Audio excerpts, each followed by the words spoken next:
Praise the Lord, everyone. Welcome to our May 12th City Council meeting. Please stand for invocation from Dr. Ferrari, Mr. Ferrari.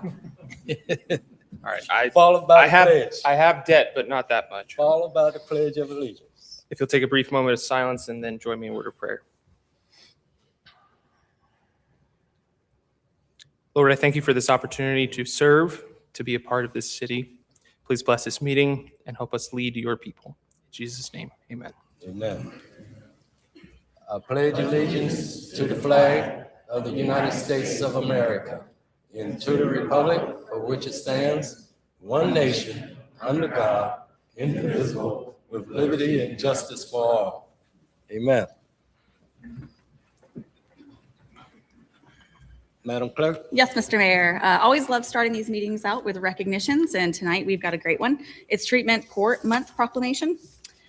Taylor Jones, Program Director, is in attendance to accept. I'll go ahead and read it.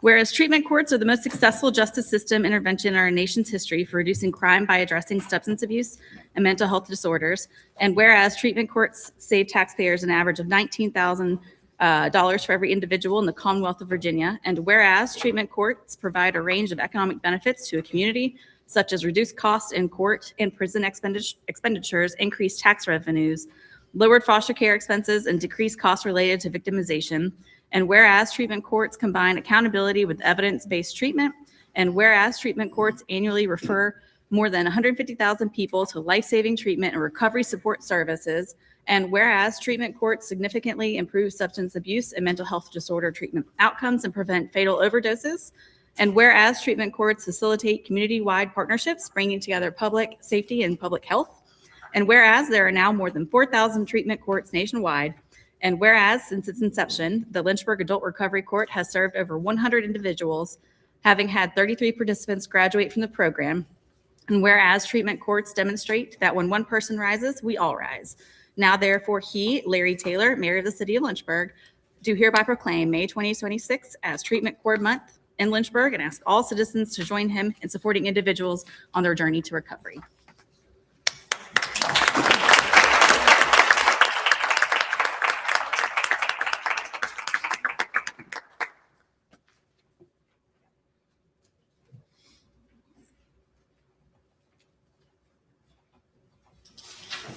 I'd just like to say thank you, Mayor Taylor and City Council, for proclaiming May to be Treatment Court Month in the City of Lynchburg. The Lynchburg Adult Recovery Court is very grateful for supporting our program. So thank you.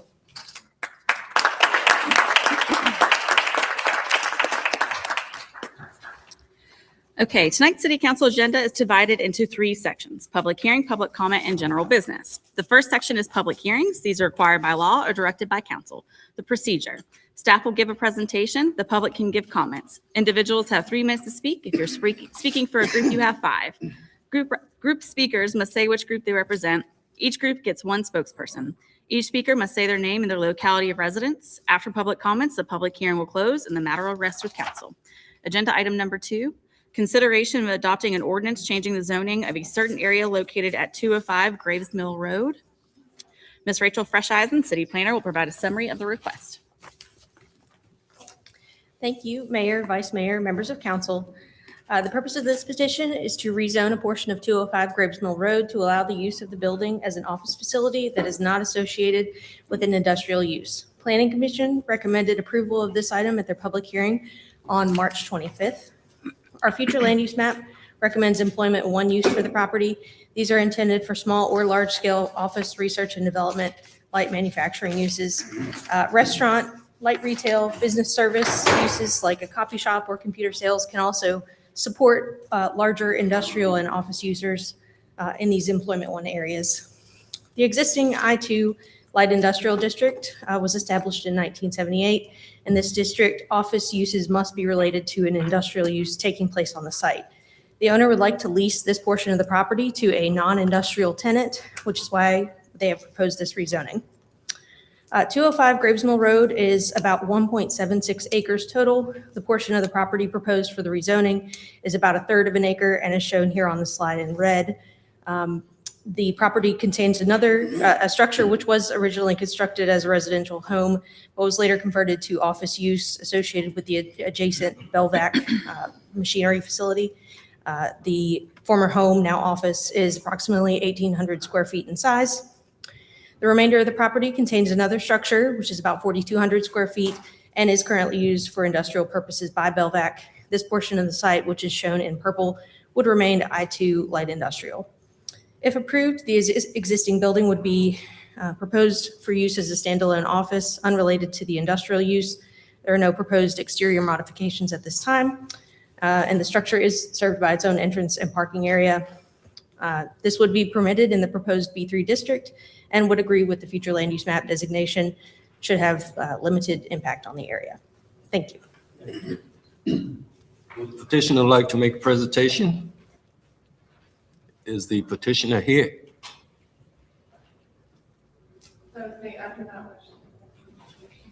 You would? No. Okay, thank you. Is there anyone else who would like to speak in favor of this project? Is there anyone who would like to speak in opposition of this project? Are there any voicemails? There are none. Thank you. Public hearing is now closed. May I have a motion? So moved. Second. Mr. Faradi? Move approval. We have a second. We have a second. Okay, because he was first. Somebody jumped on it. Okay, we have a second. Is there any discussion? No discussion? Let's vote, please. Initiating the vote now.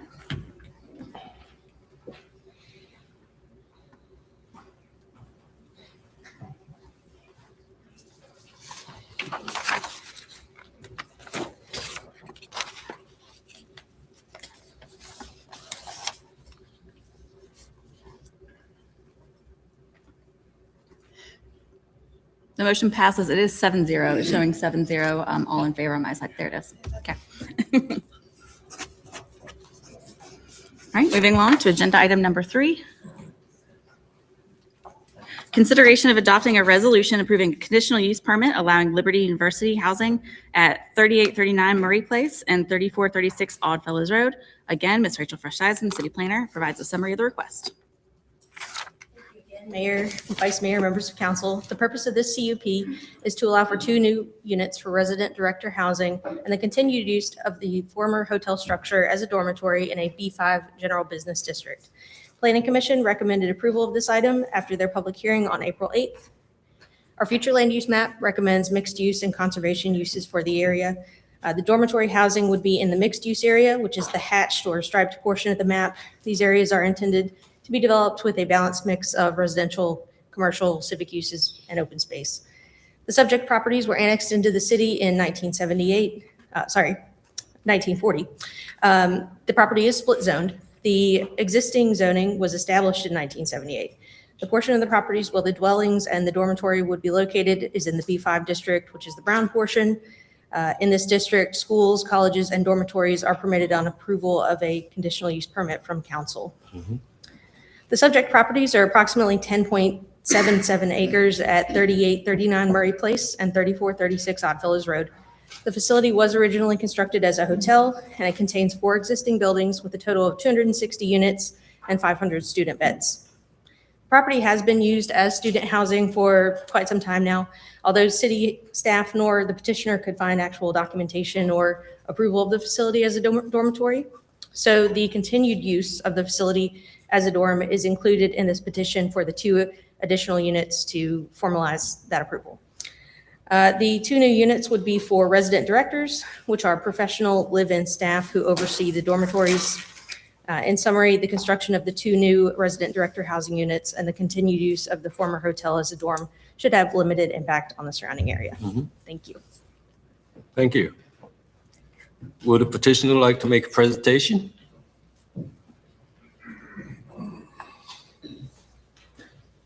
Yes, my name is Dan Dieter. I'm with Liberty University representing the petitioner, and I was going to make a presentation, but Rachel did a great job. I don't think she really left anything out. I think, having the RDs at the facility will help overall the student life and the security and the pastoral, access a lot easier and faster. And, it's been on our to-do list for a couple of years now, and we want to try to get it done this summer. So we're asking the city to allow us to do that and to kind of to back up the records on the existing building, get that totally, certified. It was kind of like Rachel said, it was kind of discovered we were trying to do the right thing, and we realized there was kind of a gap in the paperwork. So we just want to get the paperwork closed on the existing and then ask for the variance on the conditional use permit on the new property. So other than that, Rachel did a great job. So happy to answer questions if anybody has any. Thank you. Yep. Is there anyone else who would like to speak in favor of this? Anyone want to speak in opposition? Are there any voicemails? There are none. There's none? Okay. Public hearing is now closed. May I have a motion? Mr. Ferrari? Second. Any discussion? Get after it. Mr. Deemer? I'm very glad that this is happening. I think it's a good use of the building. I'm glad we're getting all the paperwork straight. Liberty University, long before I was a freshman there in 1988, my next door neighbor and I used to sneak into the pool over there. So I go back with that building and that pool for quite a long time, but I hope the students will enjoy it as much as I did. Anyone else? Okay. Now, Initiating the vote now for let's approval. vote.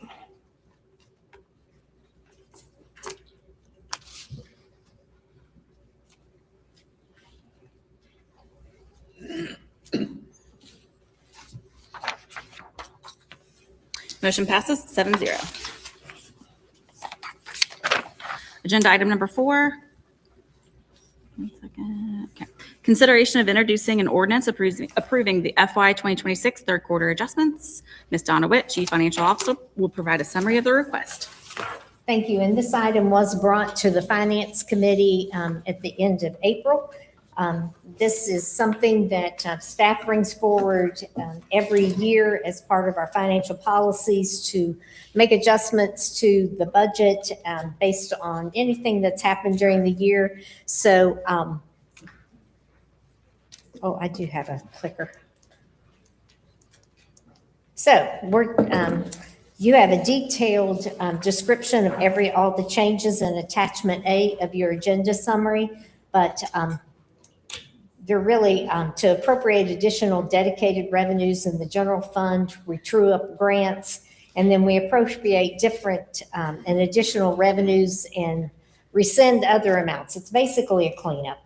So your third quarter is really a cleanup. But the one item to note is we are utilizing $628,050 of the reserve for contingency, and those are to help juvenile services. They've had some additional shift coverage they've had to do out of their overtime and need some additional funds. Special events, this is cleanup in our grant fund for our special events. There's $500,000. This is to replenish the risk management fund. So it's a transfer from the general fund to the risk management fund. And then also in social services, there's some additional revenue with a local match of $145, and then also a use of $12,579 for additional funds we had that's also a local match. Mm-hmm. Happy to answer any questions after the public hearing. Is there anyone who would like to speak in favor? Is there anyone to speak in opposition? Ms. Alicia, is there any voicemails? There are none. Public hearing is now closed. May I have a motion? Did you? Who did that? So moved. So moved. Yes, ma'am, Ms. Reed. Do we have a second? Second. Is there any discussion? Cast your votes, please. Yeah, there's discussion. You had your hand up? Yeah, hands up. Yes, sir. Mr. Deemer? Thank you, Mr. Mayor. I got just a real quick question. I know you're short time and almost gone, so this question may not impact you much, but the rest of us are going to be here after we start missing you. And my question is, this sort of transfer, is this sustainable long term? Can we keep doing this? Which one? Just the whole way we pull out of the reserve like this, it seems to be a right. I'm new here, as I've been pointed out, but can we keep doing this forever, or are we going to run out of money at some point? That's all I'm Well, asking. we replenish in the budget the reserve for contingency to $1.2 million. So generally, the third quarter, we use those funds to true up if we do need additional expenses that we need to pay for. So the answer is yes. Yes. Okay, Yes. thank you. Mr. Missions? Thank you, Mr. Mayor. I've got one more question for you, Donna. So looking at this, a big portion of what I see here is from the general fund is obviously this transfer to the medical insurance fund. So looks like 3.2 million. Is that right?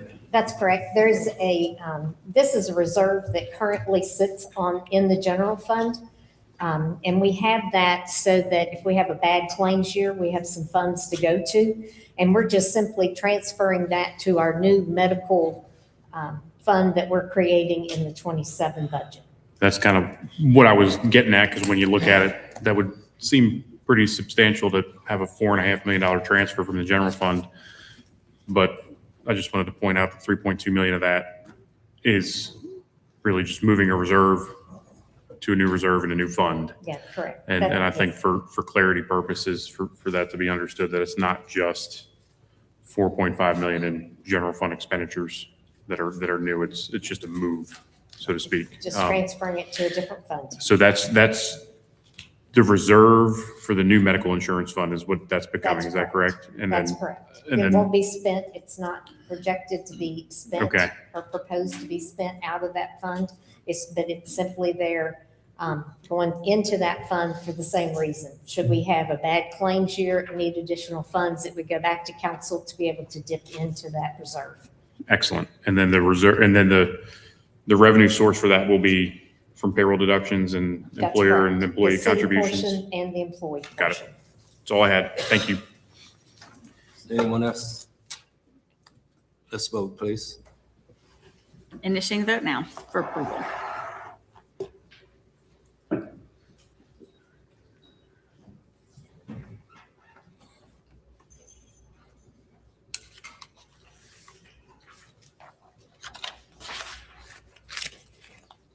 The motion passes 5-2.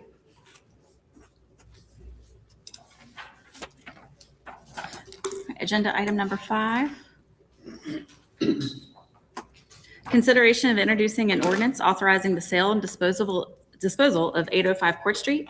Ms. Margette Upshur, Director of Economic Development and Tourism, provides a summary of the request.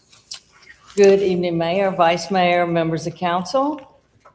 The item before you tonight is a public hearing and consideration of an ordinance authorizing the sale of city-owned property located at 805 Court Street, the former Lynchburg Police Department headquarters. The property consists of 0.6 of an acre, improved with a 21,868 square foot historic structure, originally constructed in 1900 as First Presbyterian Church. The building served as the Lynchburg Police Department headquarters from 1997 until 2025. Council has previously been briefed on the status of this property and a potential redevelopment opportunity. In 2024, the Office of Economic Development commissioned a comprehensive facilities condition assessment to evaluate the structure's condition and long-term viability. The assessment concluded that more than $9 million in capital investment would likely be required to stabilize and rehabilitate the building for continued occupancy. Following the issuance of a request for proposals, the city received one qualified proposal from FYG Properties LLC to redevelop the property into a Class A office building utilizing state and federal historic tax credits. The proposed agreement provides for a $500,000 purchase price, including a $400,000 rehabilitation credit applied at closing to address documented deferred maintenance and redevelopment challenges associated with adapting the historic structure for modern office use. The exciting fact here is that the purchaser anticipates investing more than $9.5 million in private capital for a potential existing company expansion that could add approximately 80 technology sector jobs. This project represents a strategic redevelopment and risk transfer opportunity for the city by transferring substantial rehabilitation responsibility to the private sector, preserving an important historic downtown asset, and returning the property to productive tax-generating use. The developer is present this evening and also available to answer any questions council may have regarding the redevelopment concept and investment plans. This item went to PDC today. Thank you. Thank you. Will the developer like make a presentation? Margaret, I think explained everything very well. If you've got any questions, I'm happy to answer.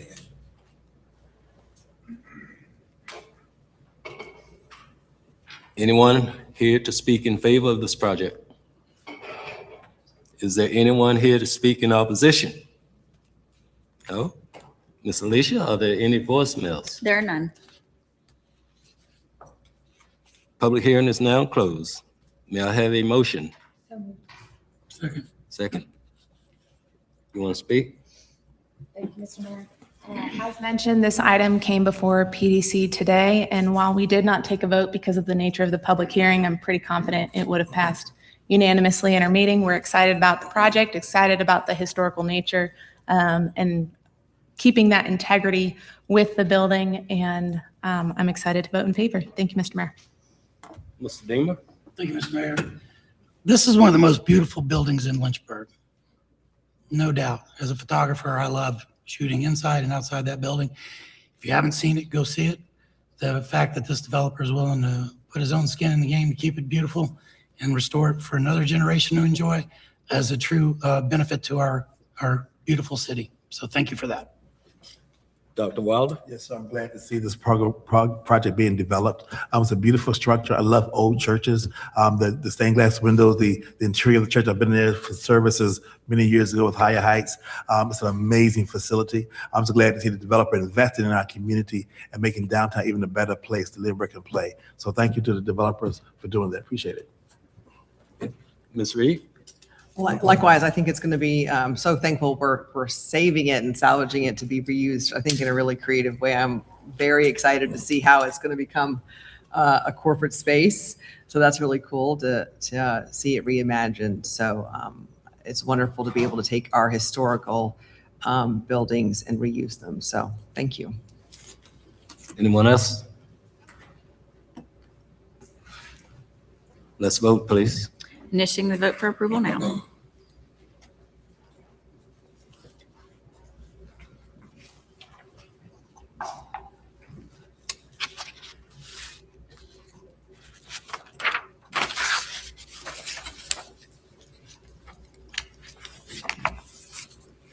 Motion passes 7-0. All right, the next section is public comment. Before I go through all of this, I do have two citizens who have requested to speak. That's Dante Woodbury and Mitch Richards. If you all would be open to adding them to the end of public comment. I am seeing consensus. Thank you. All right, so public comment.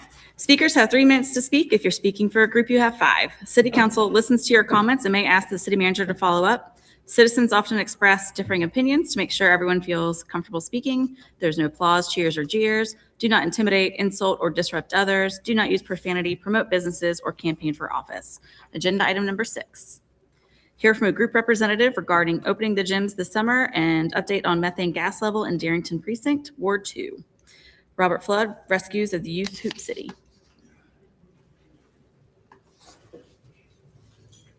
Please restate your name, group represented, and locality of residence.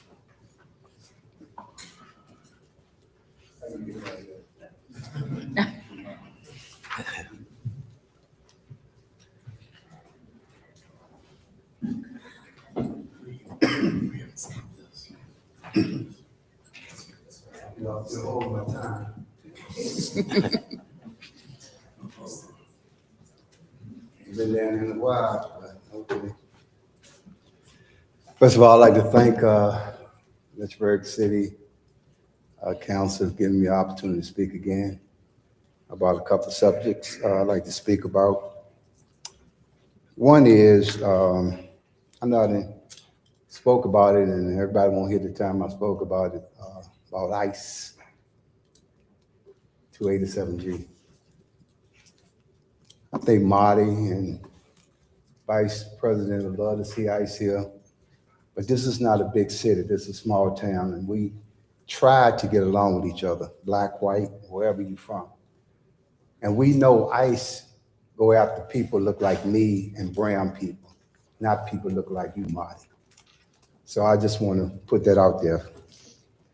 The other thing I want to speak about is opening the gyms for the kids. We don't need no task force to open up the gym for these kids during the summertime. We had a very successful, about a couple of years ago, when we done midnight basketball. We started out with 60 kids, and about 100-some people, spectators, and it went well. The next Friday, we had about 70 or 75. Then the next Friday, we had 120. Them the kids that went out in the street, they was in the gym having fun. The only thing that we missed, we didn't have tables set up where we can talk to them about different things, counseling, mental health, drugs, whatever. They just played ball and had fun. This time around, I hope that we can have tables set up if we choose to do it again, and to open the gyms during the summertime for these young people. We don't need no task force to open no gyms. I know enough people that will volunteer to open the gyms because people respect them. So I hope we look into that. Third thing, I don't know if y'all talked about Miss Payne, Miss Murray Payne, honoring her, but I think that, you know, something we need to talk about because she definitely need to be honored. Fourth thing, I'm going a little fast here. The methane gas in Darrington. I think it's about time for y'all, city council and city manager, to have another meeting over there. The last meeting y'all had, I think, was 2014, talking about the methane gas, and them, some of the people don't even know gas under that. So I hope, you know, y'all can do that. And the last thing, Ward 2. I've been talking about this for 2-3 years maybe. We need a precinct in Ward 2 for them elder people when they come out during the summertime. They can sit on the porch and they can relax. They ain't got to worry about a lot of crazy stuff. And I ain't had no kind of feedback. I think we talked about it a little bit, but we need a precinct in Ward 2. We moved from 9th Street, 8th Street, way out there. What happened when elder people live in Ward 2? And by the way, Sterling, I ain't heard you mention nothing about a precinct, and I've been talking about 2.5 years. That's your ward. Them your people that you're supposed to be taking care of. It's time for you to do that as well. Other than that, I pray and hope y'all get it together. Thank you. Thank you. Agenda item number 7. One second. Hear from a group representative regarding I'm Done, Greg Berry, Lynchburg Guardians. Please restate your name, group represented, and locality of residence.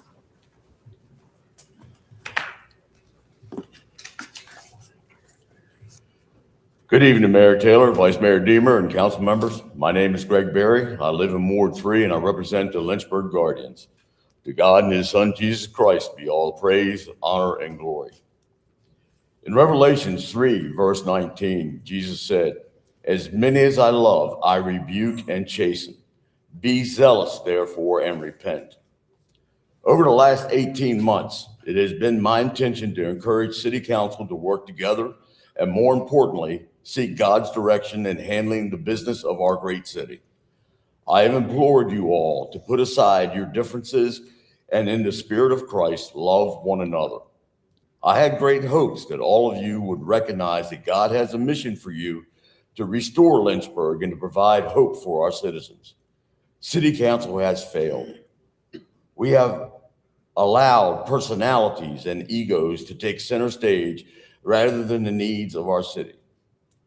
Mayor Taylor, I had high hopes for you in particular because I believed that you would invoke the Spirit of the Lord and follow his direction and recognize that you were given this position to serve his purposes. But somewhere along the line, you have been distracted. What happened? I know that there are many who have come to you in the spirit of love to give you guidance and godly wisdom, but you have refused. This is indeed puzzling to me and many others who love you and hope for better for you and our city. As a result of your stiff-necked refusal to follow what I believe to be godly principles, I have sent you texts, emails, and even certified mail clearly expressing my intentions to resign as your campaign treasurer. But you have refused to respond and have returned the certified mail. This was confusing to me that you would refuse to communicate with me until I realized that others, such as Chris Ferraldi, are filling that position while leaving me with the title and therefore the liabilities associated with that position. This goes a long ways towards explaining why you have been bowing to his wishes and even permitting his aberrant childish behavior here at council meetings. It is therefore necessary for me to make this announcement publicly that I am no longer your campaign treasurer, and I am returning to you all related materials, which I've already given you. I also wanted to respectfully urge you to oppose any changes to the city's recently adopted abortion clinic zoning ordinance. Please keep the ordinance as it is. I was grateful to see Lynchburg take a strong stand for protection of life earlier this year. That ordinance was carefully written with legal guidance to ensure it would be both effective and legally defensible. The language excluding family planning services was intentionally designed to strengthen the ordinance against potential legal challenges. Removing that language now risks weakening an ordinance that many citizens supported after thoughtful debate and prayerful consideration. I believe the city should preserve the ordinance as written, follow the guidance already provided to council, and avoid exposing Lynchburg taxpayers to unnecessary legal costs and litigation. For many of us, the issue is deeply moral and spiritual. We believe that every human life is created by God with inherent dignity, value, and purpose. I hope Lynchburg will continue to stand firmly and wisely for the protection of the unborn while ensuring that our policies remain strong, responsible, and legally sound. Mayor Taylor, you did the right thing once before. I pray that you do it once again and vote against this change. Thank you.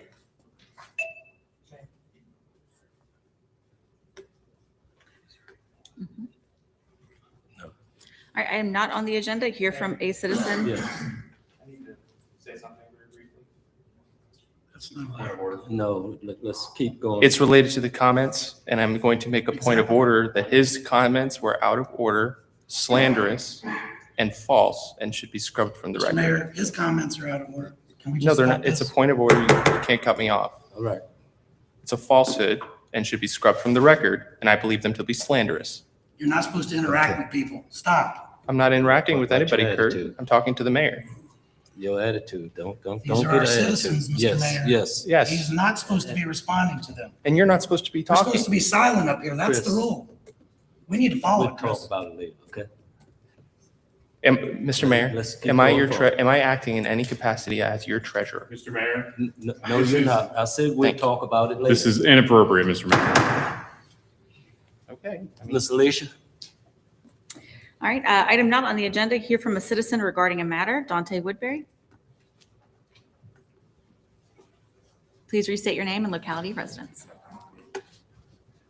My name is Dante Woodbury. I'm a resident I just moved out of Lynchburg. I own 2 properties here in Lynchburg City, and I live in Appomattox County now. I recently had an interaction with one of the city council members.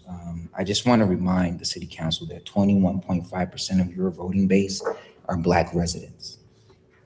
So when you take lightly our voices and mock them, how do you want that 21.5%? Can you speak into the mic, please? How do you want that 21.5% to feel? I am a Black conservative Republican. Even as a Black conservative Republican, my numbers will be diminished. And when you make fun of my voice, you make fun of the sacrifice that voice came from, the sacrifices of my father, my grandfather, my aunts, and my uncles, who all have served in the United States Army. So have I. I am a 90% disabled veteran.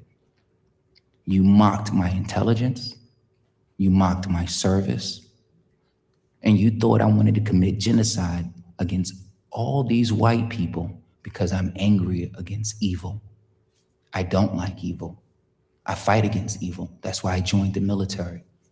And if you don't know who I am, I'm gonna let you know. I'm a 46-year-old Black man who gave everything from the year 1999 to 2005 to the United States Army and walked away with 1 lung. I bled for this country. So when you mock my voice and my people's voice, you mock the sacrifices we also made and make daily for this country. I'm not a racist. I take care of a 48-year-old white man every day. I wash him, I feed him, I clothe him because he's disabled. That doesn't mean that I'm going to stand and watch evil and not say a word. I don't care what party you are a part of. I don't care if you're Black or white. Evil is evil. And if no man stands up against it, then it will have its way with all of us. Thank you, council members. Thank you.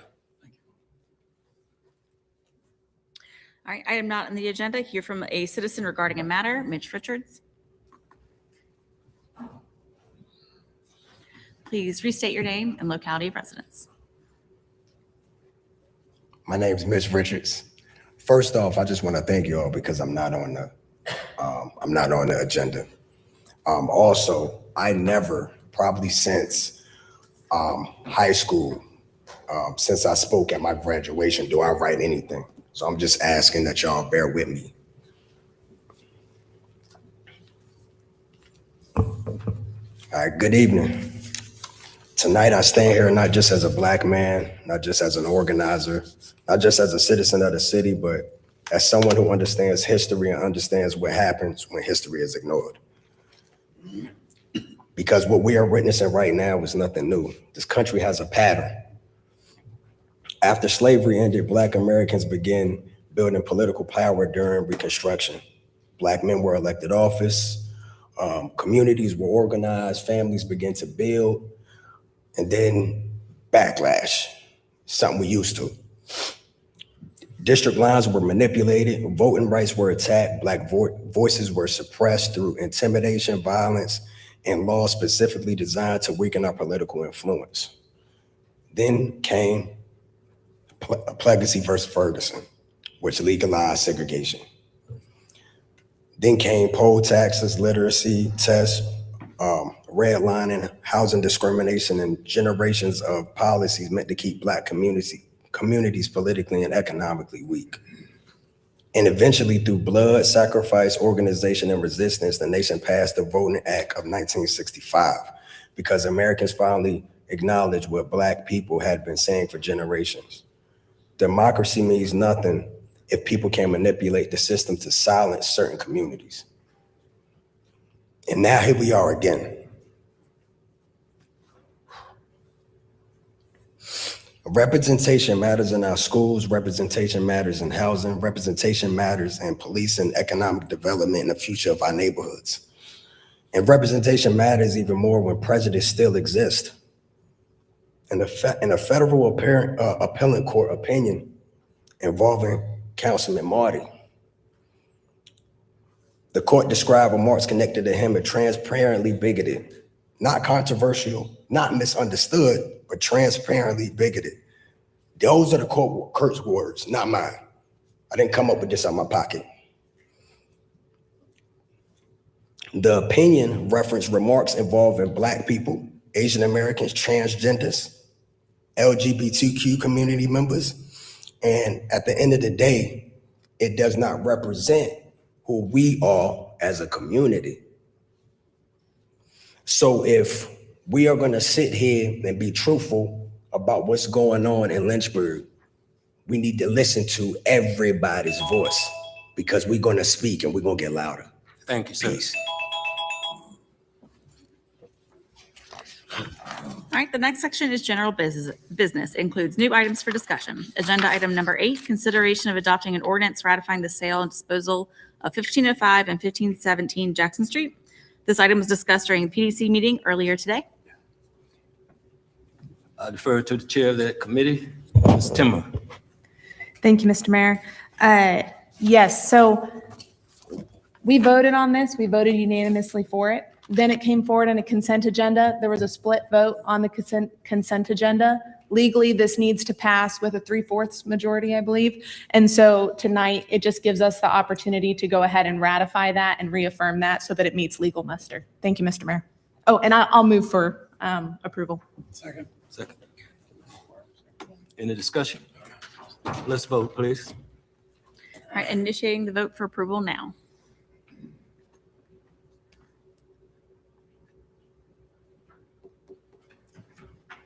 I'm not seeing it, I'm sorry. Okay.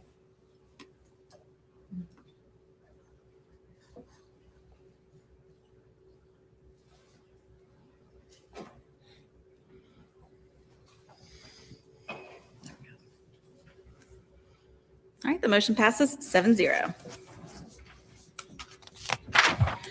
Agenda item number 9, consideration of adopting a resolution endorsing the proposed VDOT Smart Scale applications for FY 2028. This item again was discussed during PDC committee meeting earlier today. Ms. Timmer? Thank you, Mr. Mayor. So this is essentially us applying for the state funds when it comes to Smart Scale. 2 of those projects would go to the statewide pool for application. 1 of those projects would go to the regional pool for application. And I'm very hopeful that we will have high success. Good work on this project. I move for approval.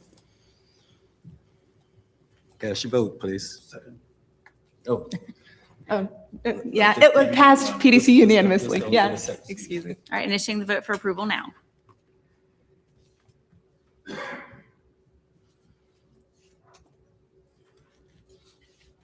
Motion passes 7-0. All right, agenda item number 10, first reading of the adoption of the FY 2027 budget. This is split up between several different resolutions. The first is consideration of adopting an ordinance increasing the water and stormwater rates. No presentation, just looking for a motion. may I have a motion, please? Mr. Ferrari? One of us. So moved. Second. Second. And let us vote. All right, initiating the vote for approval now.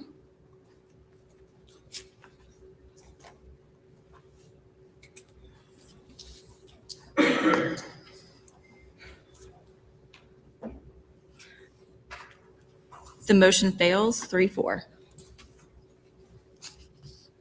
Just record that really quick. All right, moving along to subsection B, consideration of introducing an ordinance appropriating the FY 2027 general fund operating budget, excluding discretionary external service providers and schools operating budget. Again, just looking for a motion. May I have a motion, please? Do we have a second? Oh, We get a motion on the floor first. you second? No, I'm trying to be acknowledged to make a motion, but I saw Ferrari first, then I Okay. saw you. So you can either second it or, I don't second it. I have a proposed amendment consistent with the work session. I'm moving for approval.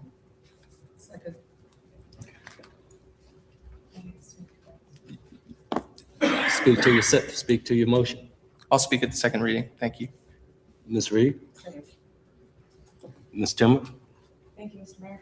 I offer amendment to the resolution, and that would be what I put forward in our single work session that had to do with this budget process, that we move 1.2 million of one-time funding into the school budget to cover the requested items that have to do with special education, alternate education, and nutrition.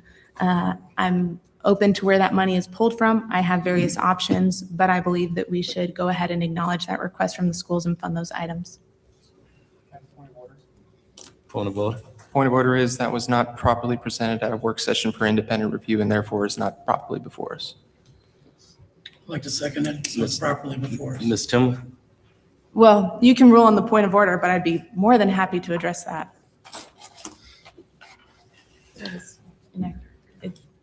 And you presented a point of order to, Well, you have to rule on the point of order. yes, I want clarity on his point of order. My point of order is that according to our rules of procedure, you have to request something to be placed on a work session to be reviewed and then voted on. This was mentioned at a work session and not independently reviewed at a work session. So therefore, it is not properly before us. Point of clarification, Mr. Mayor. Yes. This is a motion to adopt a budget. This is the time where we would amend or those things. If we want to change something in the budget, this is the only time that we get an opportunity to change the budget. So the clarification I'm seeking is, are we actually debating and adopting a budget, or are we rubber stamping whatever staff tells us to do? That's my question for you. I'm just seeking clarification on that. Will not. Then we should be able to debate and amend the budget just like we did last year, because that's how we got public safety fully funded last year, was by debating and amending the budget. There were four of us right here that fully funded public safety, the police department, the fire department, EMS, because we debated and amended the budget. And our police department, our fire department, and our dispatchers received the benefit of that. And if we're taking away the ability for us to debate and deliberate one of the most sacred things we do, which is spend the taxpayers' money, then we have surrendered all authority. So I've made my point. Ms. Timmer? Thank you, Mr. Mayor. Mayor, you got to rule on this point of order before we continue Yes. belaboring the debate. Mr. Ferrari is correct. No, he's not. Appeal. He didn't even state. This did not come to work session. Mr. Mayor, the budget came to work session. There's been no opportunity to vote on any other element of the budget. We haven't had the opportunity to actually debate the budget, Mayor, to negotiate I whether know they they're. don't like where this went, but they can appeal and then we vote. We don't have to make it a snob sesh. Just move to the next thing. We vote on it. We move on. Mr. Friedman? Yes, sir. So you ruled on the point of order, and certainly council members have the right to call for an appeal of that ruling. And really, I think the matter goes straight to an appeal, to allow members to vote if they agree with your ruling or if they disagree with your ruling. So I think council could have the opportunity to vote yes, they agree with their ruling, or no, they don't agree with your ruling. Can we discuss? I don't think appeals permit discussion. So I think it goes straight to. I don't remember. I think it goes straight to Wait. appeal. Mr. Mayor. Mr. Friedman is speaking. Yeah, I don't remember. Point of clarification. Yes. So I'm trying to understand if we're actually, are we working for the citizens or are we working for the staff? Because if we're working for the citizens, we debate spending their money. If we're working for the staff, we just rubber stamp whatever staff tells us to rubber stamp. We've had one budget work session. We had a budget retreat in April instead of January. This has all the all the earmarks of a budget process that is completely driven by staff, ignoring the will of the people through the people that they elect to represent them. If you are completely shutting down debate on a budget, He's Mr. clearly Mayor, not. I'm not shutting down. you are. debate. If you rule in the point of order that she can't make an amendment, we have a right to 2 amendments in the rules of procedure in the process of a motion. We have a right to amend it. You can't take that away. We have a right to 2 amendments or a substitute motion. And that is what the rules of procedure say. Now, I understand that you often look to Mr. Feraldi for guidance, which is a shame. And I just really, think that you need to consider that you work for the citizens here, Mr. Mayor, not staff. These are their dollars that we are appropriating. And we should be able to debate that and amend that like our rules of procedure say. So I hope you support the appeal. Mr. Freeman. Well, yes, sir. So you have ruled on the point of order that's been made by Councilman Feraldi. So at this point, it is submitted to an appeal. Appeal's been requested. I don't see where it restricts debate, but from my past experience up here, it typically goes straight to a vote of an appeal of the ruling of the presiding officer. Ms. Timmer? I think it would be fair to allow discussion since it's already started. Yes, yes. Thank you, Ms. Mr. Timmer? Mayor.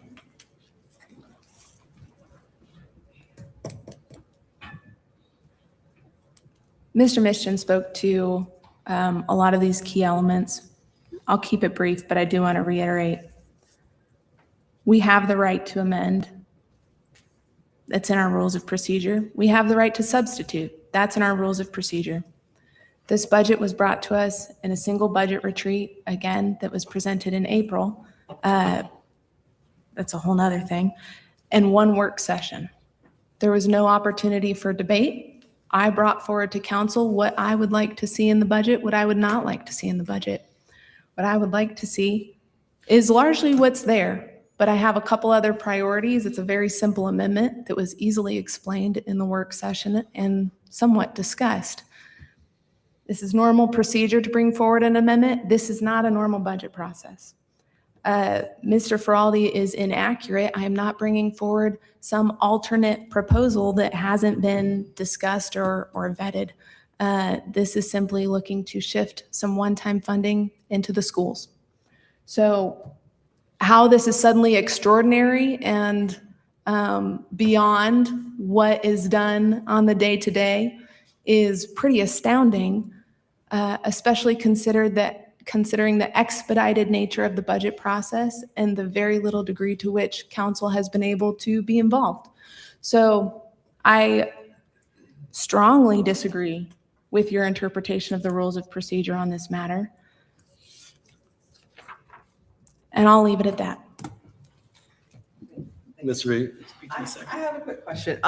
So as I recall our work session where we discussed the schools, Ms. Witt, remind me, does this include where we talked about giving the schools the choice of where they could put the money that was discovered that had been allocated for a school closure that was not used?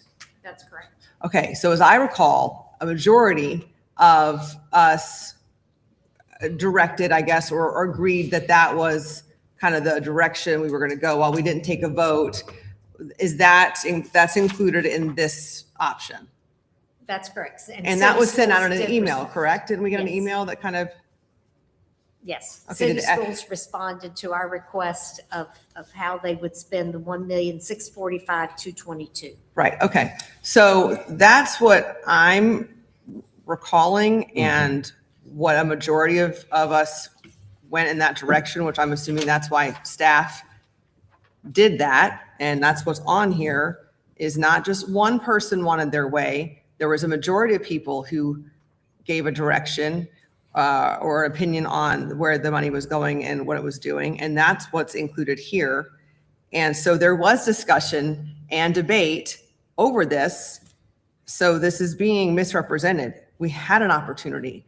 And 4 people at least did say that there was the money that it was discovered, that we did discuss, is being allocated. It's just not the way that you wanted it, Ms. Timmer. And I understand that's hard sometimes, but that's the way this went. And now that's what we're voting on here.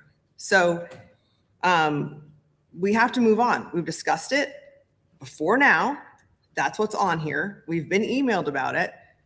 And getting angry about it isn't going to solve the problem. We did discuss it. You just don't like the answer. That's, sometimes it goes your way, sometimes it doesn't. That's where this one's going this time. Mr. Deemer.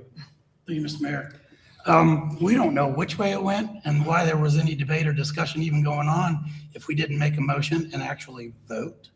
That's the way this council makes decisions, is we vote, okay? And what's going on here is a simple substitute.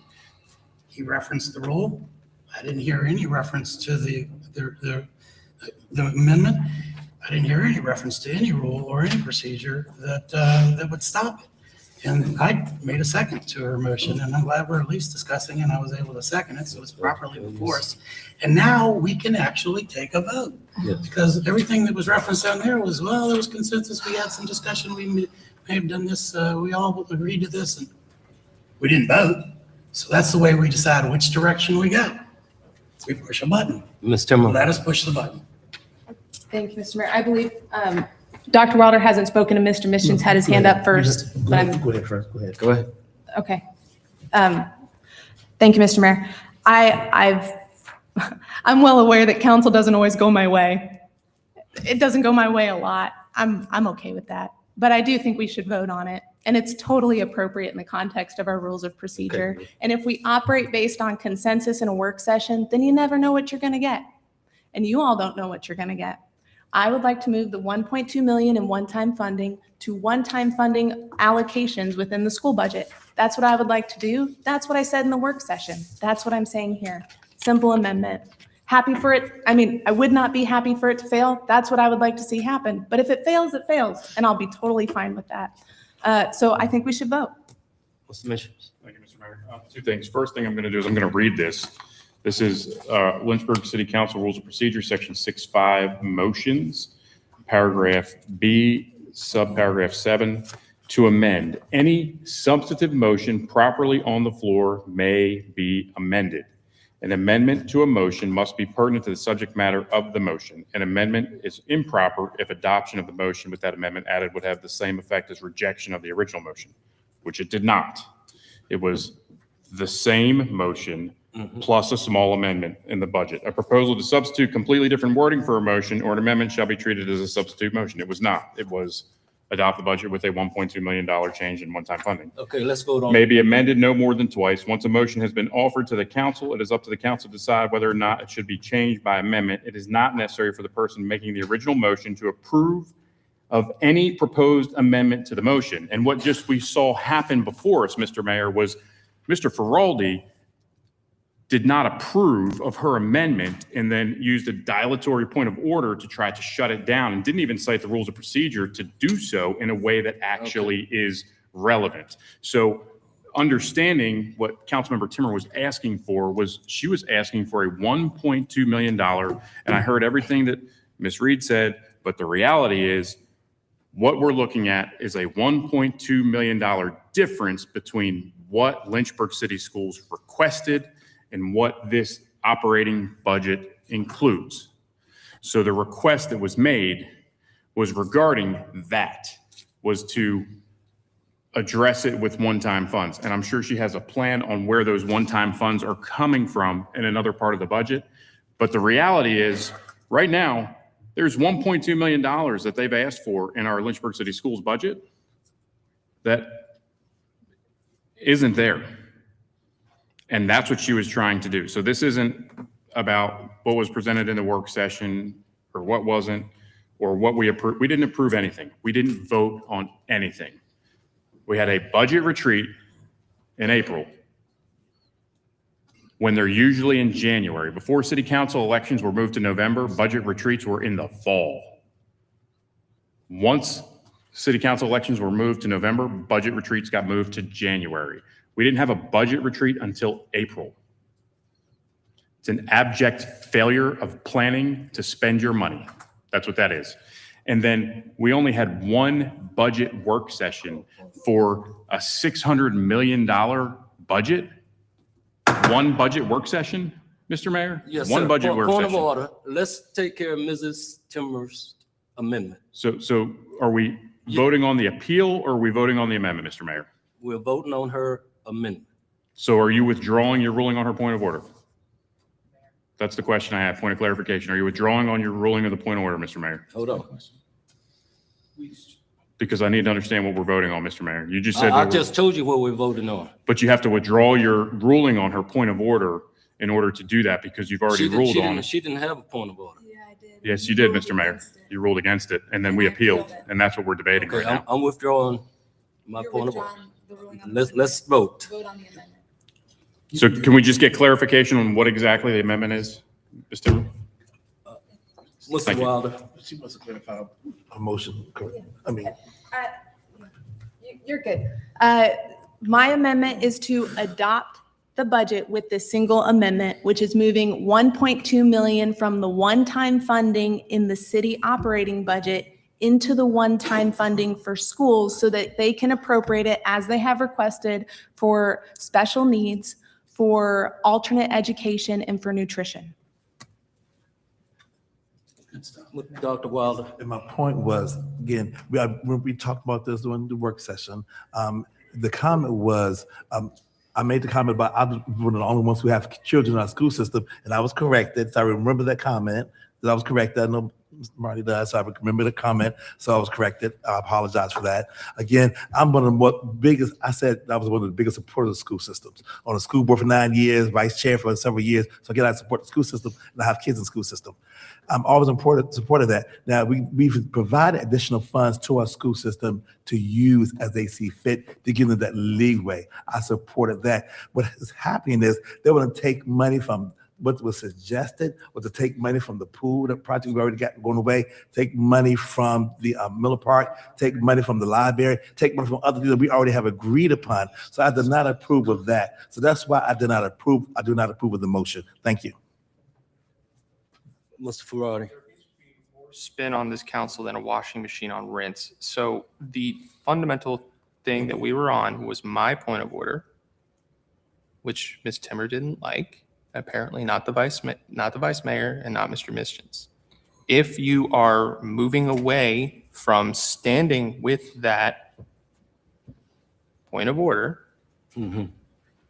we're now voting yes or no on what she wants to do. I don't want to do that because it wasn't properly before us. So if you want to rule on whether it's properly before us or yes or no on her direction, pick, doesn't matter to me. Yeah. But my message to you, Mayor, and to Ms. Timmer is the same from 2 weeks ago. If you want to change the budget, Jacqueline, take the money out of Ward 1 and not Midtown. Mr. Mayor? You already ruled. And well, Hold on. Ms. Reed. So I just want to clarify, is the difference still $1.2 million? No. Okay. It's not. The budget that is, the ordinances that are in front of you are based on a prioritization that schools did of the one-time money that was in the capital improvement program for their benefit. They moved, and I have it right. Yeah, you've got a slide up there.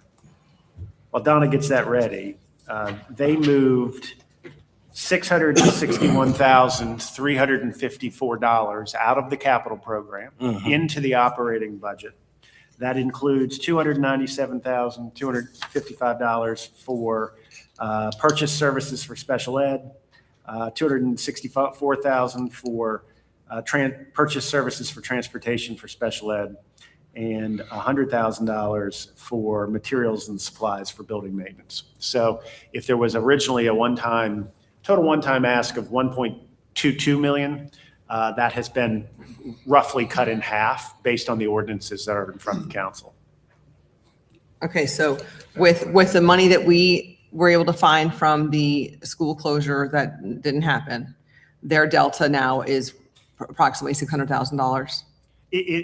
Of that one-time request. But I Okay. think the other pending question that's out there for schools is ultimately when the state budget is Right. adopted, there is a very good chance that there's going to be significantly less expenditures than they are budgeting for based on the retirement costs for the Virginia retirement system. So I think at this point, there's no clear answer of exactly where they're going to land with respect to whatever the gap might be between what they've requested and what is before City Council for a vote. Okay, so just to clarify, the request, even if with Councilwoman Timmer's request, wouldn't need to be 1.2 million anyway. It would be approximately half of that if there was going to be an amendment. Yeah, This is an amended list, so it's a different. So it's the 1.2 less the 661,000, whatever that number is, and I don't have. a Right, calculator. okay, just clarifying. And then we're still waiting for the state budget, which could come in with extra funds and take care of this anyway. It would Potentially. be less expenses, Yes. which would It would be less essentially- expensive, yes, so. extra funds. Got it, thank you. Ms. Timmer. Thank you, Mr. Mayor. A couple notes. So when we're looking at the school budget, it gets kind of tricky because there are a lot of different pots and there's a lot of back and forth. So essentially, this is an amended list. What this list is items that can be used with one-time funding rather than ongoing funding. The reason we ask for that is because that's where we have the most flexibility in our operating budget. And so that would allow us to offset needs within the school system so that their full operating budget can be funded. So the $1.2 million list offsets needs within the school system that are that gap in what they've originally requested and what the city manager proposed them receiving. So that $1.2 million number is still completely relevant because it's $1.2 million in expenses that can be used. One-time funding can be used to cover those expenses.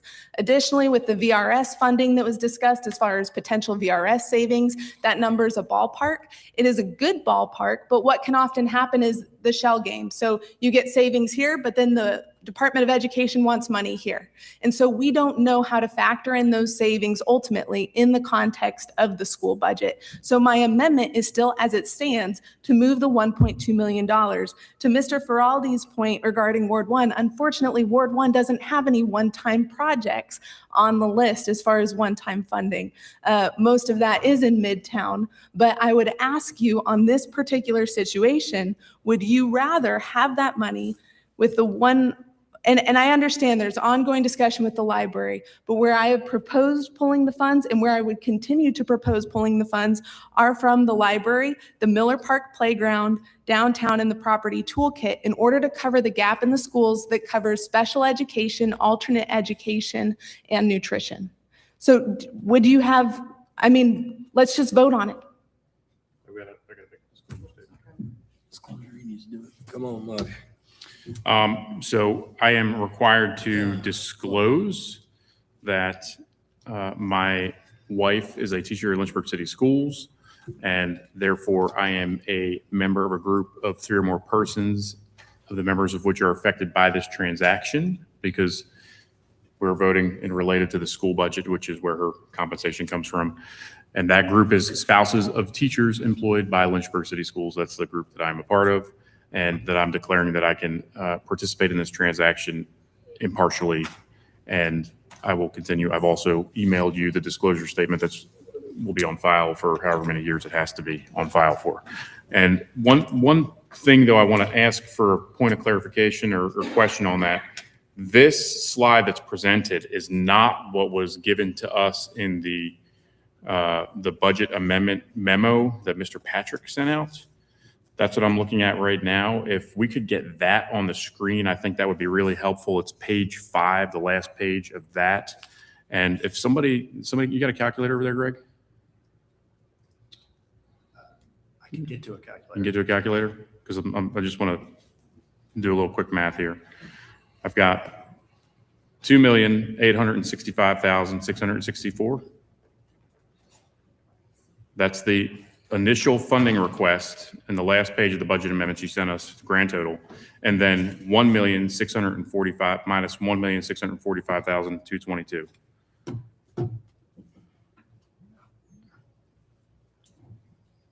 I love it when he does a manual. 1.2 million. That's. 226,42. So what's that total? 1,226,42. 1,226,000. That's 1.2 million. That's exactly what Ms. Timmer said. So that's just what I wanted to, because this doesn't provide all the information that was provided to us based on what the initial funding request, which I think is the gap you're trying to close. Is that correct? Versus the prioritized critical funding plan that's been presented to us at the end of the week last week. That is across two funds. And what council is voting on now is the operating budget, where the gap based on the ordinances are this 1.22 minus 661,000. So just to be, make sure everyone's on the same page. So I guess the question then would be, in order for Councilmember Timmer's proposal to, if it were to happen, what we would need to vote on a different ordinance, perhaps, or we would need to amend the school budget as well. I'm just trying to make sure we understand clearly what she's trying to do. And So I believe it would be 3 changes to the ordinances in front of you, and Donna, correct me if I'm wrong. There'd be an adjustment to the operating budget ordinance. There'd be an adjustment to the schools operating, and there would be an adjustment to the capital ordinance. Okay. Ms. Reed? So, sorry, I'll be fast. Let me just make a clarification here. In the 3 years that we've done budgets, a couple of the years, we've given minus $2+ million to the schools, I think several times, if I recall. And don't quote me exactly, but I recall it's been significant, and it's been what we had, and we haven't been happy about that because we support our schools and we wanted to give them more. And that's why we were so excited about last year's budget. We were able to give the $60 million in infrastructure money, which we knew was so needed. And so it's wonderful to be able to give the schools what we've been able to finally give. But I guarantee there's people within the school administration that, while they would love the additional funding, would also not agree with us taking money from the library, the Miller Park Playground, and the property toolkit. Do you know why? They're not elected. Because they understand that the library is for all of the children in this city, the ones who haven't started school yet, and the ones that will hopefully graduate from the school, who need that as a resource all the time, who go over there from our schools after school to use the resources that the library supplies for those children. They don't want any funds taken from that library because it's a necessary resource. They would not want us to take one-time funds away from that library. They also would not want us to take money away from the Miller Park Playground or the pool, because those same children rely on that resource. And they've been fighting for that pool to be redone for how many years? How many years? And the history of that pool speaks for itself, and I'm not even going to go there. And lastly, the property toolkit we've been fighting to fund for several years now too, to fight against the derelict houses that are dangerous for the same exact children. There's a theme here. Same exact children in the same areas who can be hurt by those houses that house drug deals, prostitution. They bring down property values. It's a danger to our city. And I guarantee you the teachers and the administrators of our school system would not want us to defund that program either, because it's for the betterment of our city and safety for our children and their families. So while I want to be able to give more money to our schools, because I do support the schools and these are important things, not to the detriment of those 3 essential programs, and not in the middle of a library build project, not in the middle of improving our pool project, and not for an essential toolkit that we know we need money to support for the safety of the city, including our children. That's 3 things that would have to be unfunded to help support this. And the school can find the money to pick off this list and do the essentials as needed. So that's my thought. It is not against the schools. I love the schools. I support the kids in our schools, but we've given a lot of money to them to do great things as best as we can. But I'm not going to support taking money away from these things. Sorry. Ms. Ferrari?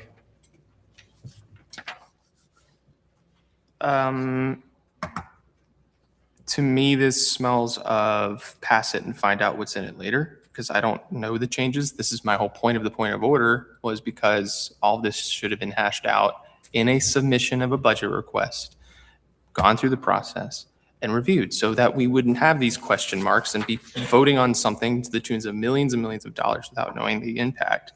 And then I would also say this is inherently out of order because we just heard by Councilmember Mission's own mouth a disclosure about the schools. This impacts the schools. I'm sorry, but I'm pretty sure the agenda item reads consideration of the general operating fund excluding discretionary external service providers and the school's operating budget. We're convoluting all of this and it's creating this stuff all over the place. Here's the bottom line. This is entirely out of order. I had hoped we would have voted on that and moved on. We should vote on this, move to the next item to see what next concoction is spun. Ms. Timmer? Thank you, Mr. Mayor. Two quick items. 10 minutes. Yeah. Well, that's at the rules of procedure meeting. Two quick items. There is no budget submission process. We haven't had one. There is no process. So that's a huge part of the problem. The second is it doesn't axe those programs. Those programs have an excess beyond what I'm requesting moving to the schools. So it doesn't kill any of those programs. It just asks us to prioritize components. Additionally, the Miller Park pool is being rebuilt, $10.4 million. This is talking about an accessory playground, which would be great. I think we should fund alternate education. So there are these components where it has to do with priorities, but the items that I've listed are in excess of the amount of money that I'm requesting that we move. I put my amendment as forward. My amendment wasn't actually to those 4 programs. It was just generally from the one-time funds. So there are items or percentages that could be shaved off in other places. I just offer those 4 as examples in the work session. So my amendment stands as far as moving $1.2 million from the one-time funding in the city operating budget over to the schools so that they can offset costs in the areas of special education, alternate education, and nutrition. And whatever 3 areas need to be amended as necessary. Call to order. It's time to vote. So this vote is on the amendment. Yes. All right, initiating that vote now. And this is one-time funds, is that correct? One-time funds.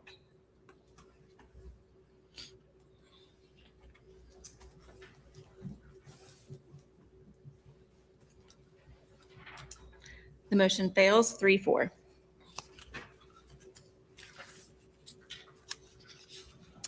There was a main motion on the floor to approve. I got to speak to that, Mr. Mayor. Go ahead, Marty. Thank you, Mr. Mayor. So what we're talking about is the general fund operating budget. And this is, I hope that I thought last year's budget process was bad. This goes leaps and bounds beyond how awful last year's budget process was. Page X in the beginning with the little Roman numerals of our FY 2026 adopted budget. There were 6 built-in budget work sessions. 6. There was also a budget retreat too. I'll never forget that budget retreat. We did it up in the, was it the aviary, I think? And it was tight. There was not a lot of room in there. Not the aviary, up there, Point Honor, that's where we did it. Yep, it was tight. There was not a lot of room in there. The FY 27 budget calendar, page little Roman numerals XI of the FY 27 budget.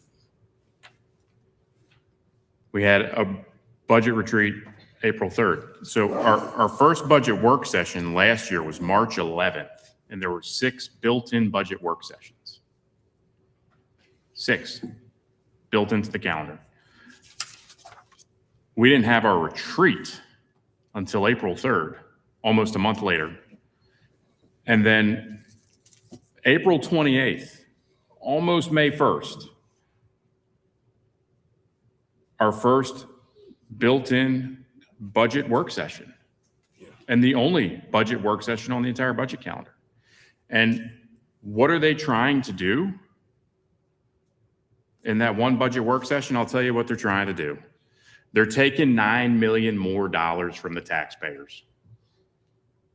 $9 million more than last year, from 250 to 259 million. And they're spending $7 million more in the operating budget. So this is not how you treat the taxpayers. We get elected to debate issues.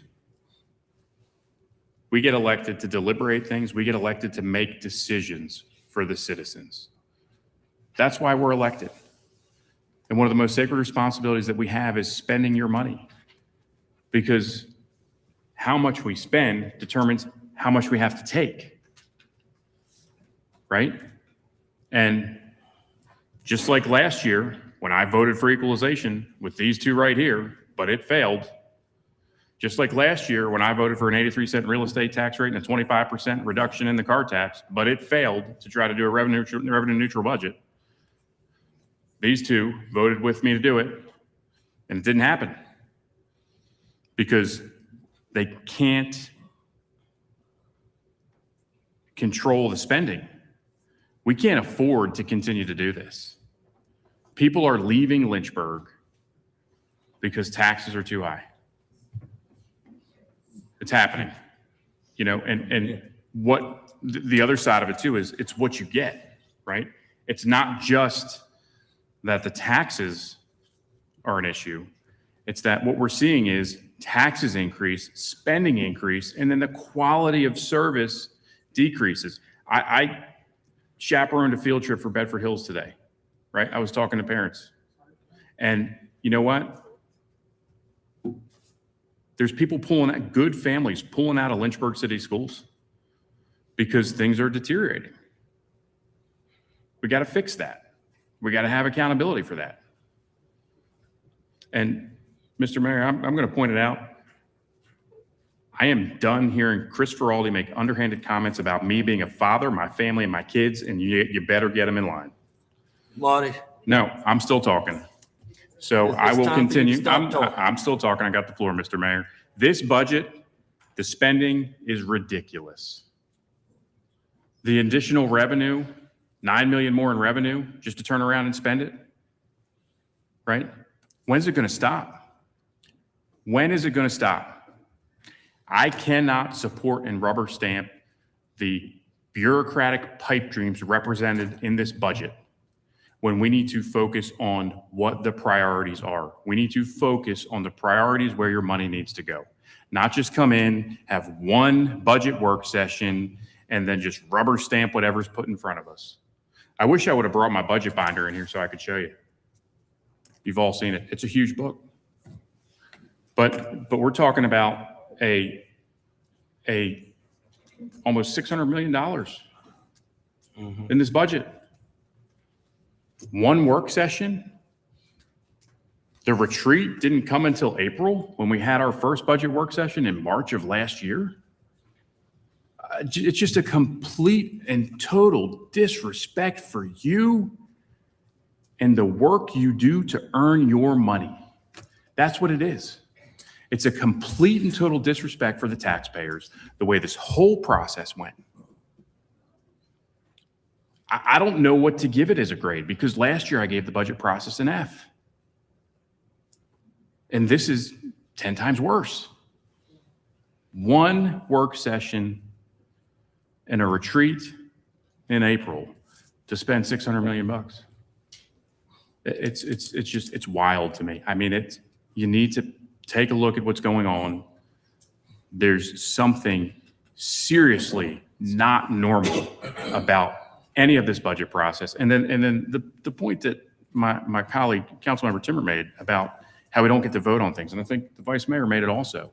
That, you know, they're trying to create the situation where they present stuff in work sessions. We never vote in a work session. So to say that we decided in a work session is fundamentally false. We don't decide things in work sessions because we don't vote in work sessions because the rules of procedure say that we can't vote in work sessions, right? So we're not making any decisions in work sessions. What's happening is we're going in, we're getting presented information by staff.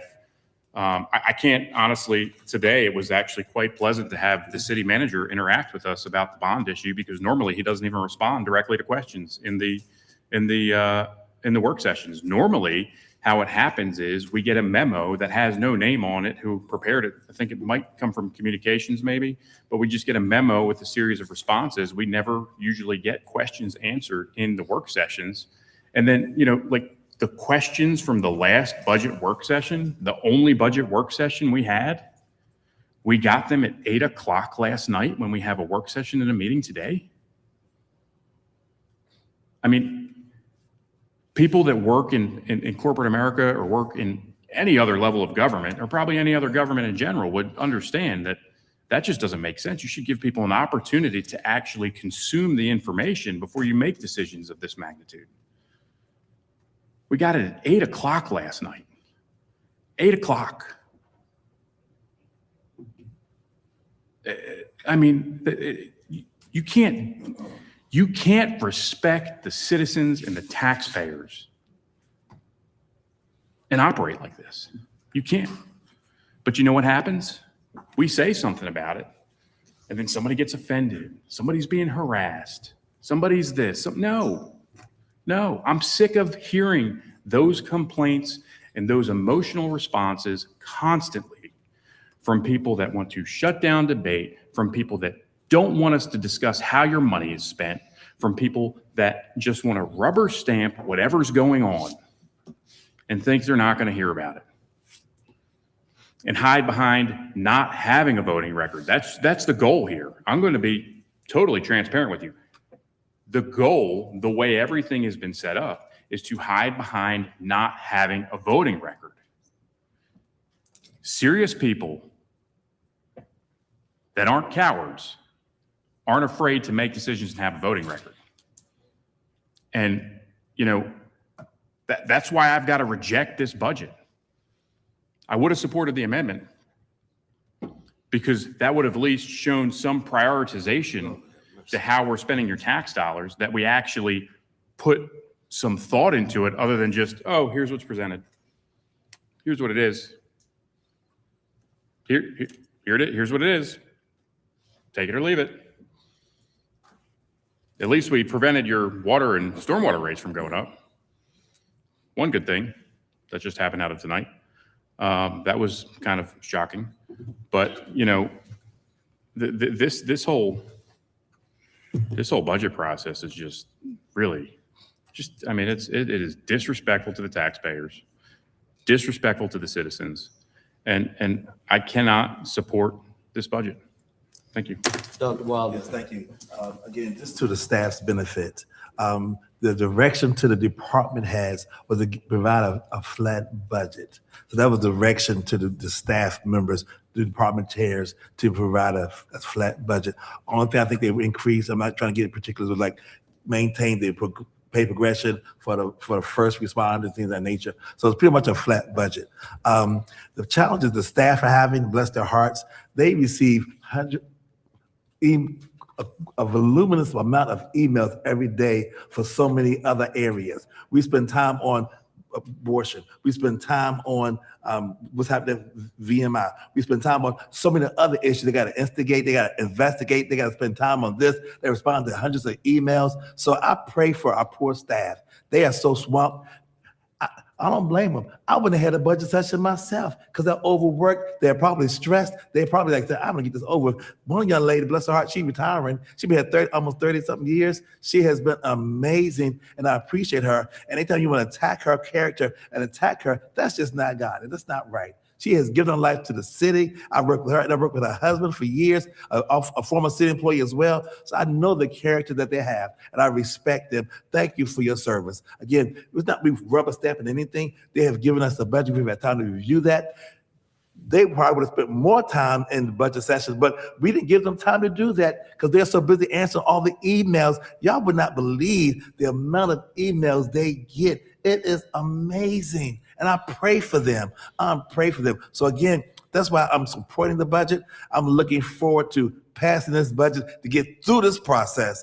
We can live another day. I just want to get through this. I pray we can make it through this, the next 2 sessions. How many of readings we got to do? Let's do them. Let's move forward. And let's pray for a calmer day, a more blessed day in our city. And then when I go to, and people say people leaving the city, I thought people were coming to the city. That's number one. That's not incorrect. People coming to the city. And the other thing is, when I go to events, every time I go to an event, people come up to me, Republicans and Democrats, and say, thank you for what you're doing.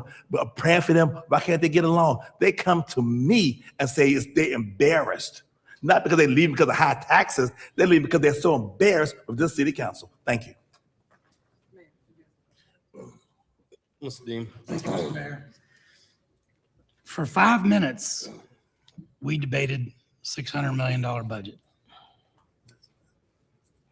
Anybody here think that's enough? For 5 minutes, we really had a pretty good debate. I enjoyed it. One side it was special education students, and the other side was pools and libraries.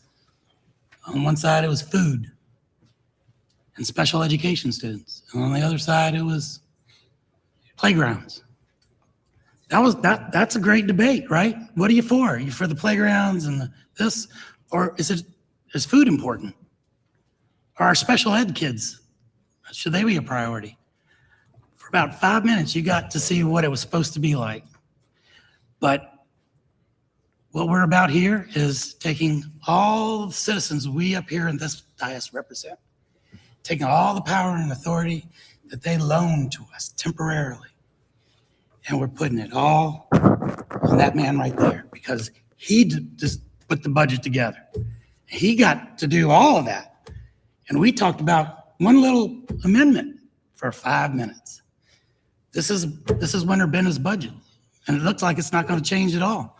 And ultimately, the time we got to discuss kept getting. And so when we finally discuss, we got 5 minutes, it fails. So we're back to, guess what? Winter Bennett's budget. The man's not elected. It's not here representing you. But he's ruling our $600 million budget like it's his own back pocket. And most people up here are just fine with that. So it's easy. Go along, get along. Ultimately, we've got a choice in the city of Lynchburg. Are we going to keep playing this game? Are we going to turn everything, all the authority that we're supposed to represent over to somebody else who's not elected by you? Or are we going to take that power back? And we're going to actually spend more than 5 minutes discussing a $600 million budget and then changing nothing. But it was a good debate. Food, special ed kids, pools, libraries. Yes.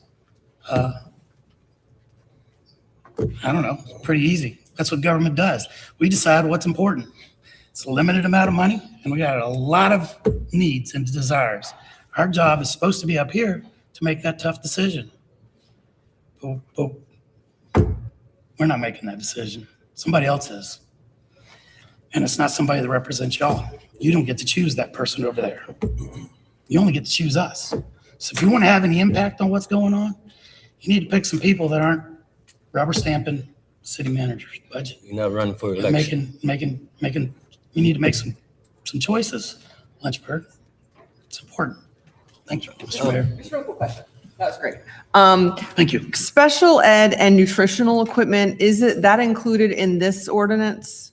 Or is that being covered in this one? I thought it was. For special ed purchase services, special ed transportation purchase services and nutritional equipment are included in the ordinance that you were voting on. And that's In this included one, in for the one that is- operational. In the one that is in front of you now for a vote once your debate is over. Okay, so special ed equipment. It's the nutritional equipment. Okay, okay, sorry. It's the special ed purchase services and the special ed transportation purchase services. Those are the special ed items that were on the one-time list. And the nutritional equipment was actually already funded. It was just funded on the capital side. Schools have requested it twice. Okay, got it. I was just clarifying because I remember that from our last time. Okay, got it. Thank you. Yes. Thank you, Mr. Vice Mayor. I'm going to make a motion to amend, and the motion to amend is, since we didn't get the schools done, the motion to amend is going to be to take that 1.2 million of one-time funding to actually put that towards a one-time reduction in the car tax. So I'll make that as a motion to amend. So underhanded. So Make that as a underhanded. motion to amend. Absolutely Is there a second? underhanded. Hearing none, the motion. Mayor, when you left, they decided to try to ram through another motion. I didn't because- ram through. I just denied it because there I'm was no not- second. I'm not talking to you. Okay. I'm talking to the mayor. I don't know There was what's no your- second? I don't know what's in your coffee tonight, but maybe Recess. can we just chill? Recess. I'm tired of this unnecessary argument. I'm not arguing, Mayor. Recess, 5 minutes.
Welcome back.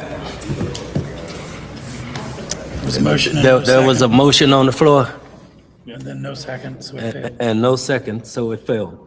Mr. Ferrari? Just have questions. Thank you. Ms. Donna, what is the total dollar figure of the general operating budget? Is it 600 million or something else? Hang on.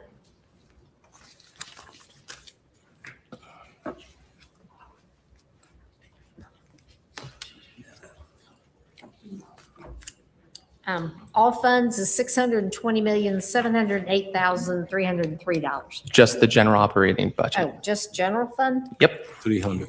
This item. 352. $259,241,513. Now, Donna, you've been doing this a very long time. Is $260-ish million the same as 600 million? No, sir. No. That is what is before us. It's 250, not 600. Greg, how many budget questions did you receive via email for this budget? I don't know if I can put an exact number on it, but very few. Very few. Do you remember, how about this? For the next one, for the next second reading, I'm going to ask the same question, and I'm going to want to know how many you had received and from who. Okay? Absolutely. And Mayor, there's a lot that could be said. I'm saving it for the second reading. Thank you. Yes, sir. Ms. Timmer? Thank you, Mr. Mayor. Mr. Feraldi's question actually goes right to the point that I want to make. The distinction between 250 and 600 million, quite honestly, it's reframing the entire point that Mr. Mischens was making in a question that decontextualizes the conversation. And this is a consistent pattern on this dais. With the school board interviews, I asked a question that became somewhat controversial. People assumed a lot about the intent behind it, but I asked, do you believe in absolute truth? And I asked that because I believe that having a baseline of common ground is essential for education.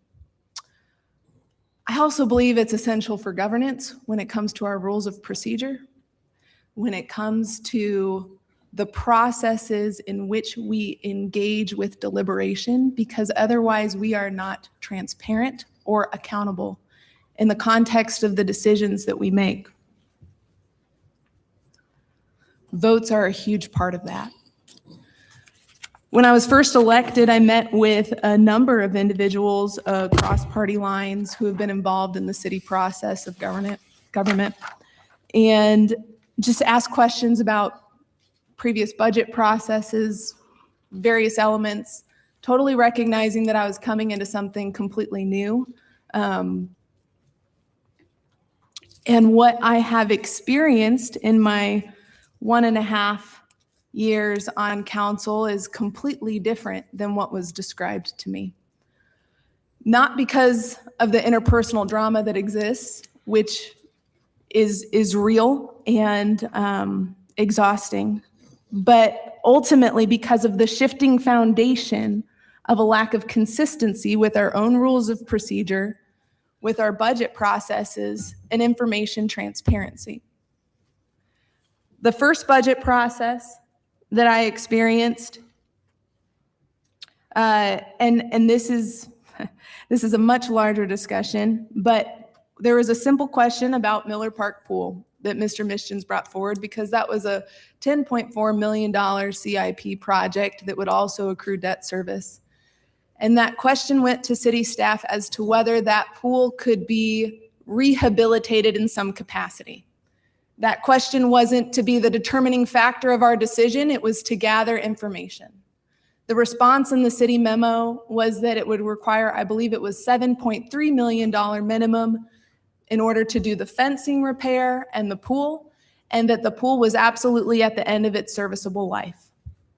I contacted the vendor that had serviced that pool for the past 20 years and received an email that predated the staff memo that came to us in writing explaining that the pool could be repaired for roughly $500,000. I had multiple conversations with pool experts in the field, as well as the YMCA and others, as far as the pool feasibility and life, and the information was directly contrary. And now we walk into a budget process where, again, we have had one budget retreat that was scheduled late, which I was unable to attend due to prior travel, and one work session. And now it was on Good Friday. That's correct. The budget retreat was on Good Friday. And, well, just don't go there. And then one budget work session. And now we're being told that it's somehow wrong to bring forth amendments for deliberation and discussion. I want my record to be on the vote. When we run for office, it's a covenant of what we promise to do here. I see someone in my neighborhood that we disagree on a lot of things, but I'm pretty sure she knows she can knock on my door and ask me questions. And I make myself available in that way because I believe in the things that I vote for, and I'm willing to explain why I vote for them. That's essential. And if you disagree with me, that's okay. It's all good. I will be fine. And I believe you will be too. And I encourage you to vote regardless. But if we diminish our process, if we erode the integrity of our process, you will never be able to trust this council. And there will always be chaos. Because where you remove the rules of the game in a sport, it breaks out like crazy. But talk about removing the rules of the game and the consistency of transparency in government. That is a problem. That is the source of this chaos. I will not be voting for this budget. I am grieved at the process that we are creating, and I'm grieved of the culture that it creates in our community. Thank you, Mr. Mayor.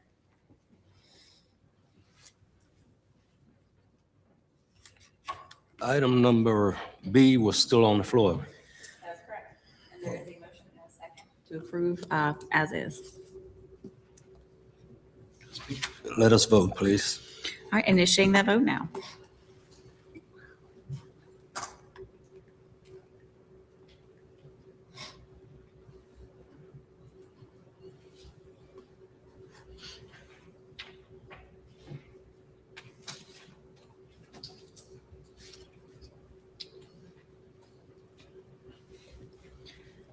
Select e-vote if you do not see it pop up. Okay, it came up. Okay, I got it.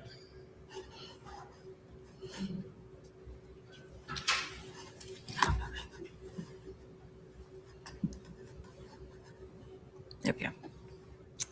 The motion passes 4-3. Can you record that quickly? All right, I'm moving along to subsection C. External service providers. Can we break those out one by one? Consideration of introducing an ordinance appropriating the FY 2027 discretionary external service providers budget. Is there a motion to? Now, Can we do it one by one? Which one? Excuse me. Mr. Ferrari. Move approval. Second. Mr. Mayor, I just asked if we could do it one by one One by one? on the external service providers. That's what I just asked you, but you didn't respond. I guess we got another rubber stamp out. So you want to identify each and every external service? How many discretionary external service providers do we have? There's two. Exactly. Who are they, Alicia? If memory serves, it's Impact Living Services, I believe, and then CVOCL. That's on it. Yes. And who else? Just those two. Just those two? There is a motion and a second to approve them both. These people are beneficial to our community, right? The motion. I mean, you got your motion in your second. You go with it. Yeah, that's right. Yeah, let's vote. All right, initiating the vote now. That's right. Motion passes 7-0. All right, D is consideration of introducing an ordinance appropriating the FY 2027 operating fund budgets for all other funds. Never, Okay, point never, of clarification on that, Mr. Mayor. Point of clarification. I know you're looking at Mr. Feraldi every time an item comes up. That's pretty obvious. We all see that. no, Mr. no, Mayor. no, I don't. That's actually, the crowd sees it, everybody sees it. But Well, Mr. so Mayor, what? Mr. Mayor. Go ahead, Mark. Well, I just want to know who the mayor is, but that's clearly, okay. So anyways, the question, Mr. Mayor, is with this all other funds, since we didn't adopt the sewer, or the stormwater and water rate, is what's in the all other funds budget accurate because we failed on the water and stormwater rate? It no longer balances. So I moved to table the all other funds until we can work that out because it is no longer in balance. So I'll make a motion to table, Mr. Mayor. You second. And for your information, Mr. Missions, I look to my left and I look to my right. That's part of my job, okay? I understand, Mr. Mayor. Yeah. Feraldi first all night. And you are not the mayor, I didn't say it was. okay? And you'll never be, okay? Didn't say I'm going to be. All right. Mr. Ferrari? I agree with the concept of tabling it. We'll be able to fix this over the next 2 weeks. And Mayor, I would only submit that the difference between me and Mr. Mischins in requesting the floor is that I request to speak. I don't just barge forward with a motion. Thank you. Can we vote? It's This is a motion to table to a specific date or just table? I'm asking. It was to My motion is to table. Table. Mr. Feraldi, I made the motion. Okay. You don't speak to my motion. I speak to my motion. I made a motion to table. It's to table, period. There's no period of time on it. You may ask a question.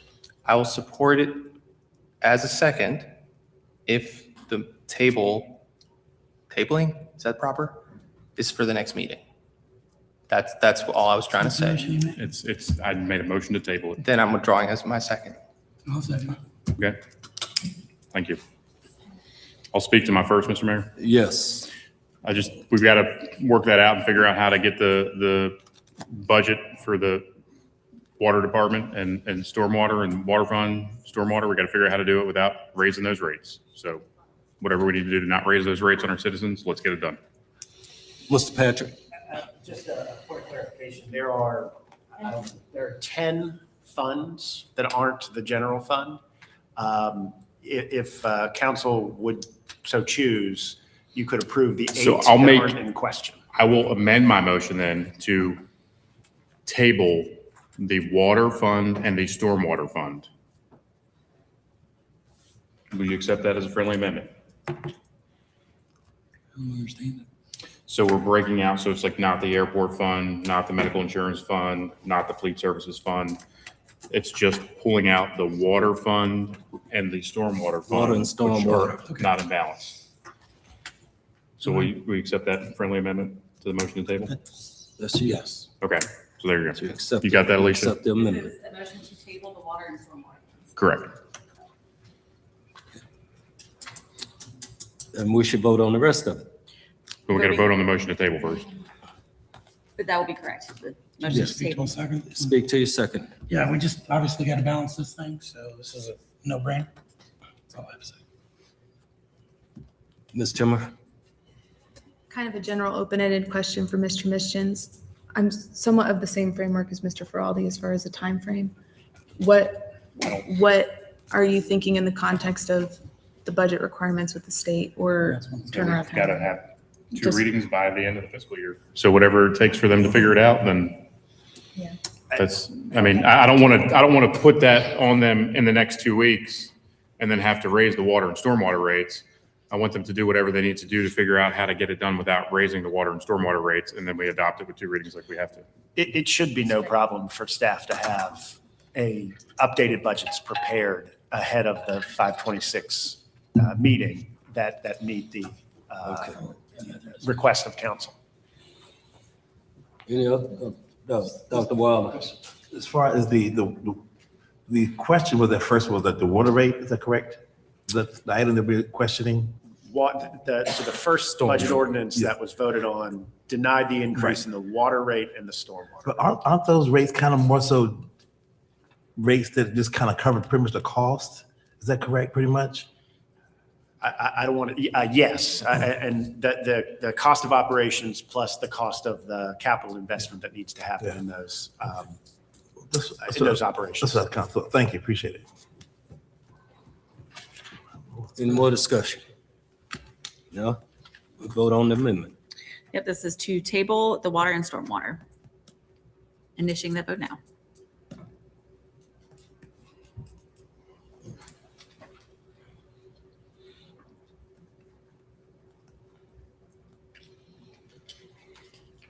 The motion passes 6-1. And now you just need a motion for the other funds. Other funds. First, second. Second. You second. Ms. Timmer, No comments? no comment? Mr. Ferrari? No comment? Let's vote. Nope, hold on.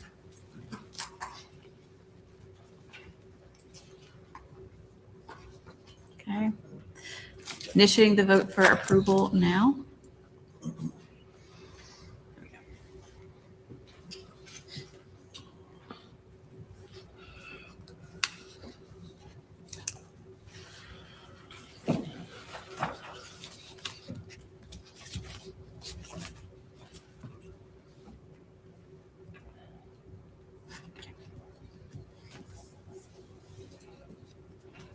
Motion passes 5-2.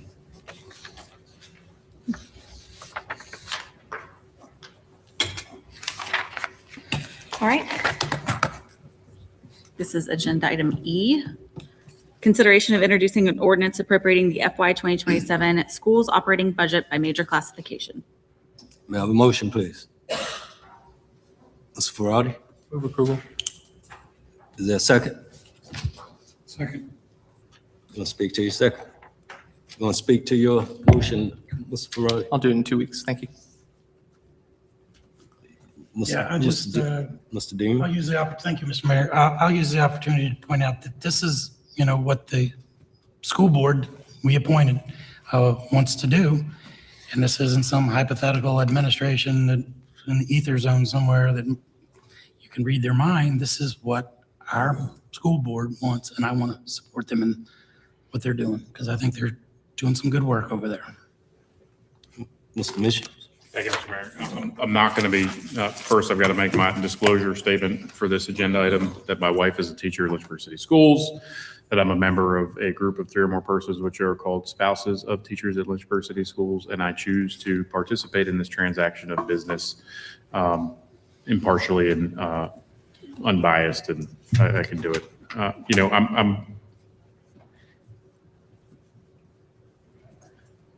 I am not going to support this. And the reason I'm not going to support it is because we're 1.2 million short of one-time funding to meet the needs that our superintendent said were needs. We got a brand new superintendent that's doing some great things, right?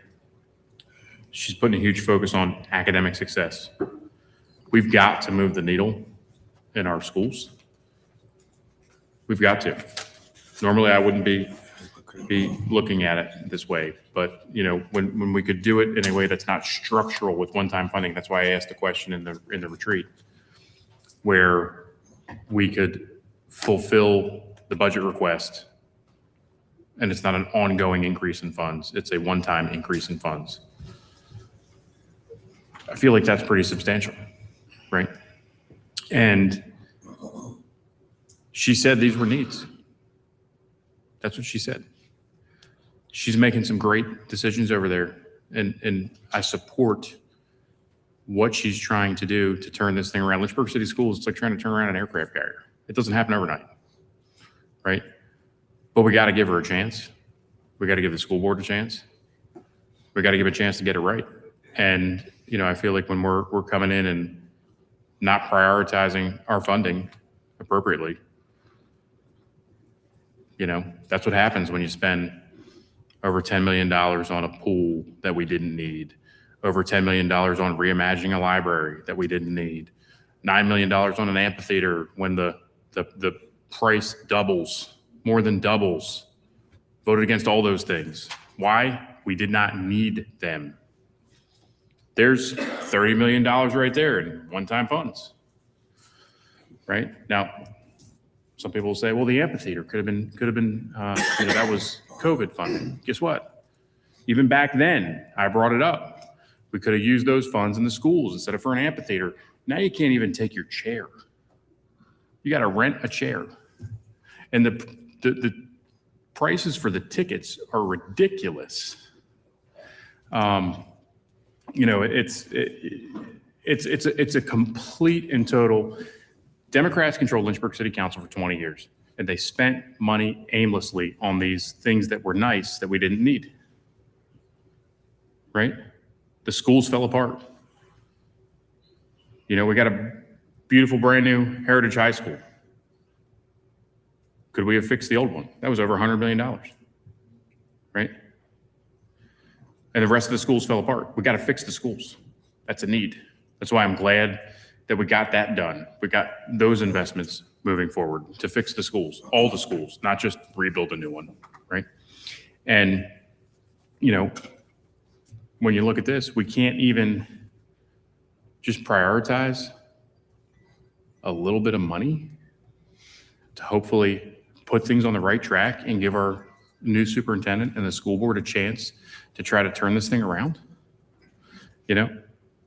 Schools, we need to have great schools. We do. We got to hold them accountable. We absolutely do. But we also got to prioritize how your tax dollars are spent. And when we're spending money on,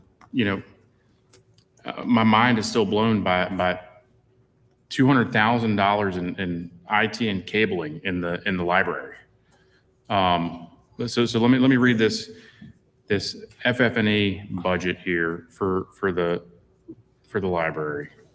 So we're looking at. So this is surplus unassigned fund balance cash, right? That is one-time funds being used in the library. We just spent over 10 million on last year in the CIP.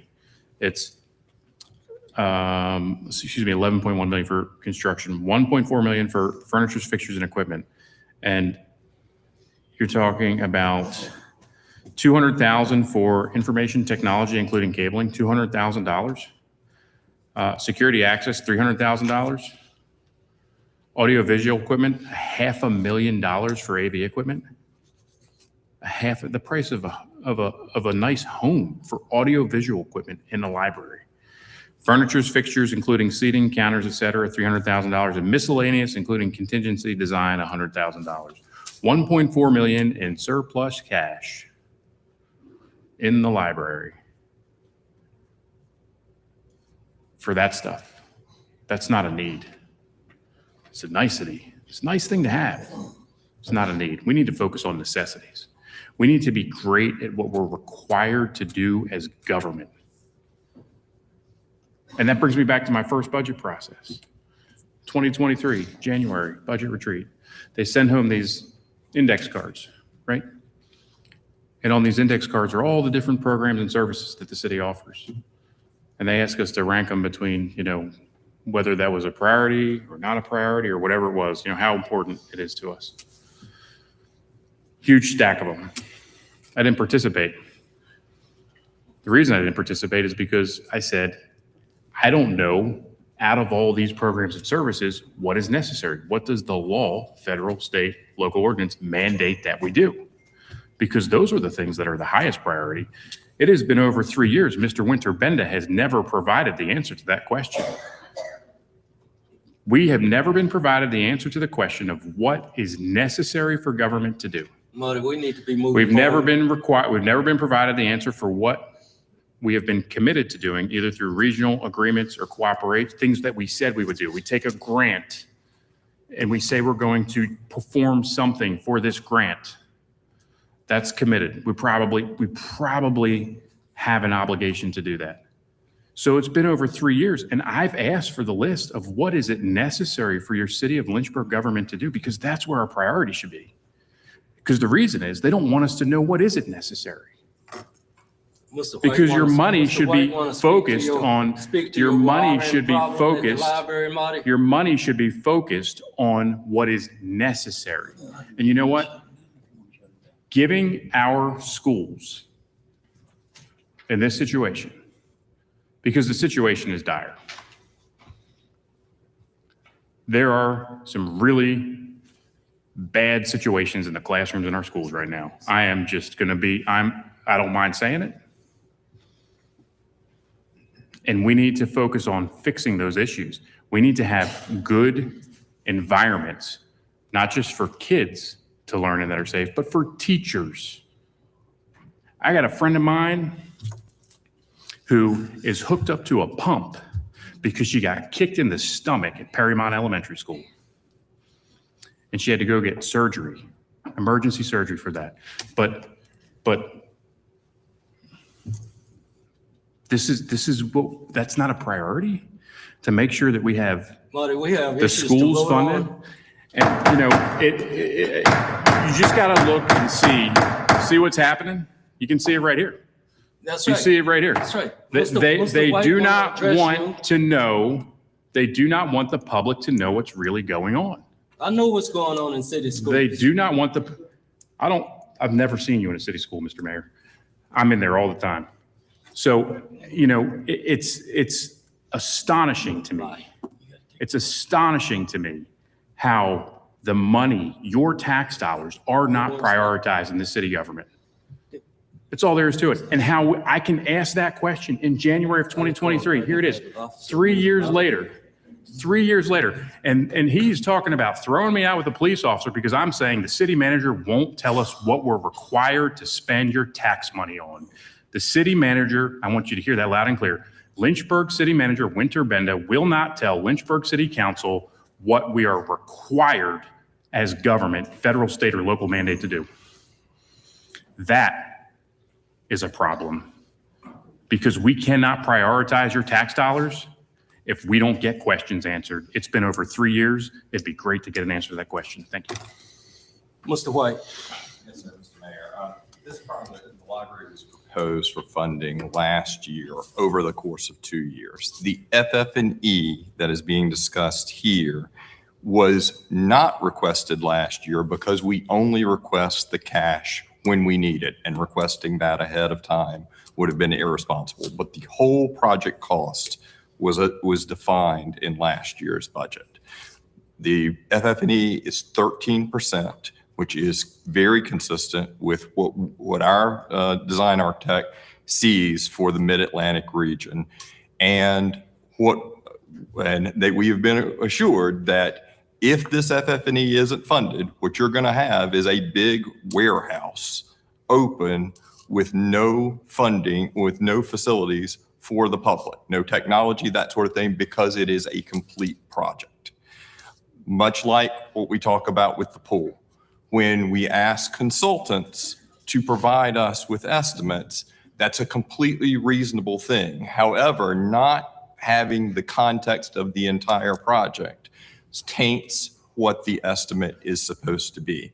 So when we ask for an estimate from a contractor, we're asking for one component of it versus an entire project.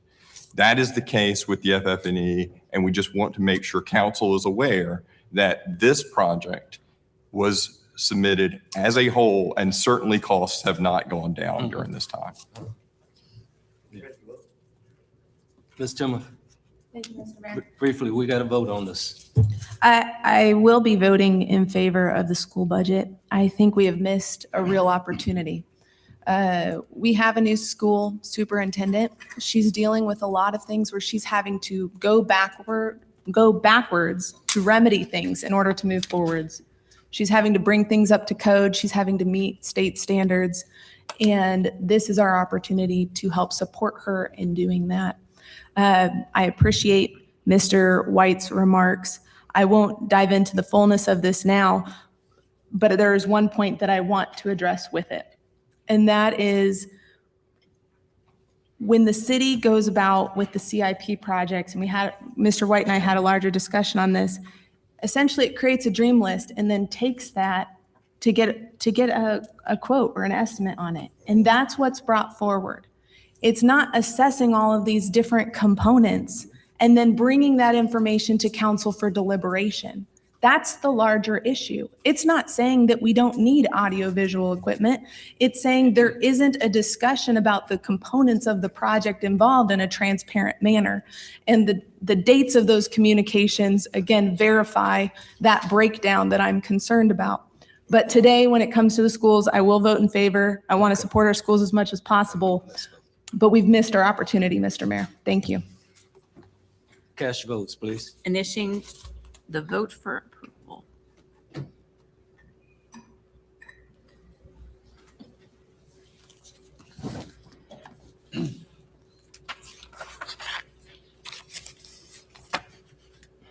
Motion passes 6-1.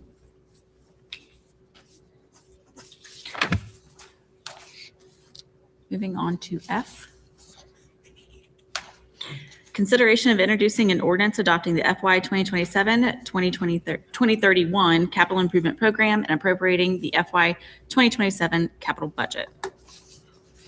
May I have a motion, please? Mr. Mayor? Mr. Mayor? I got a motion.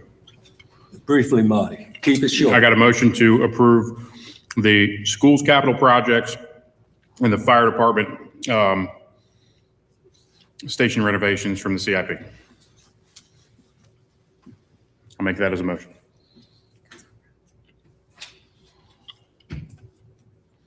Mr. Ferrari. Move approval.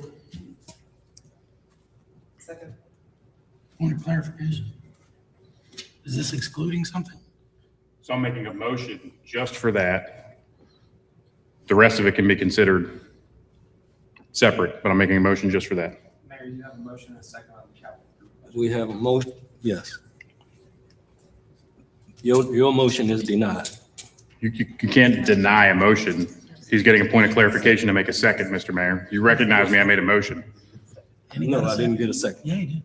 Yeah, Chris second. You want to speak to it? You made a separate. No, I was making a motion He was because there was making an a absence. motion while he was making a motion. I was making a So- motion.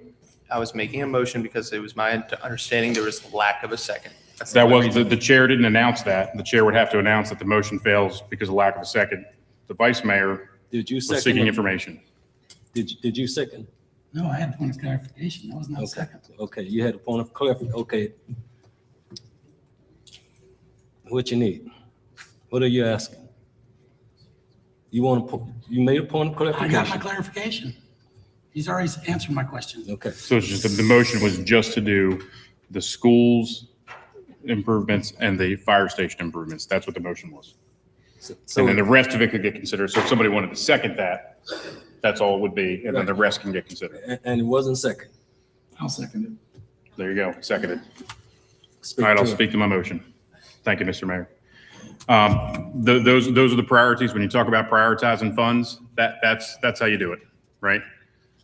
There's some other things in the CIP that I'm sure that I would support, but like our road projects and some other things, but these two in particular, we've got to get our schools fixed. For 20 years, they let them completely deteriorate. The fire stations, I worked at them. I mean, I remember being able to stick my fingers through a crack in the front bedroom wall on Fire Station 8. You could see daylight through it. And it's just left like that. While they go buy amphitheaters and do all kinds of other things that weren't needed to be done. Right? So if I want to talk about what we need to prioritize, other than streets and roads and bridges in our CIP, it's where our school children are. Those buildings need to be safe. And then where our first responders are. Absolutely. I think those are important priorities. That's why I'm happy to support it. You want to speak to you? Second. Let's vote. Mr. Ferrari. I have a substitute motion to approve this capital plan.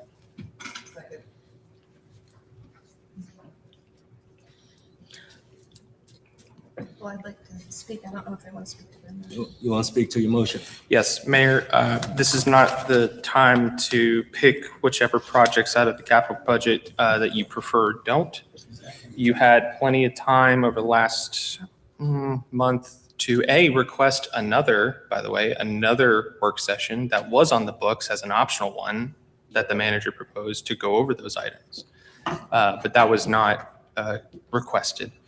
And we should be moving forward with the entirety of this budget for a number of reasons.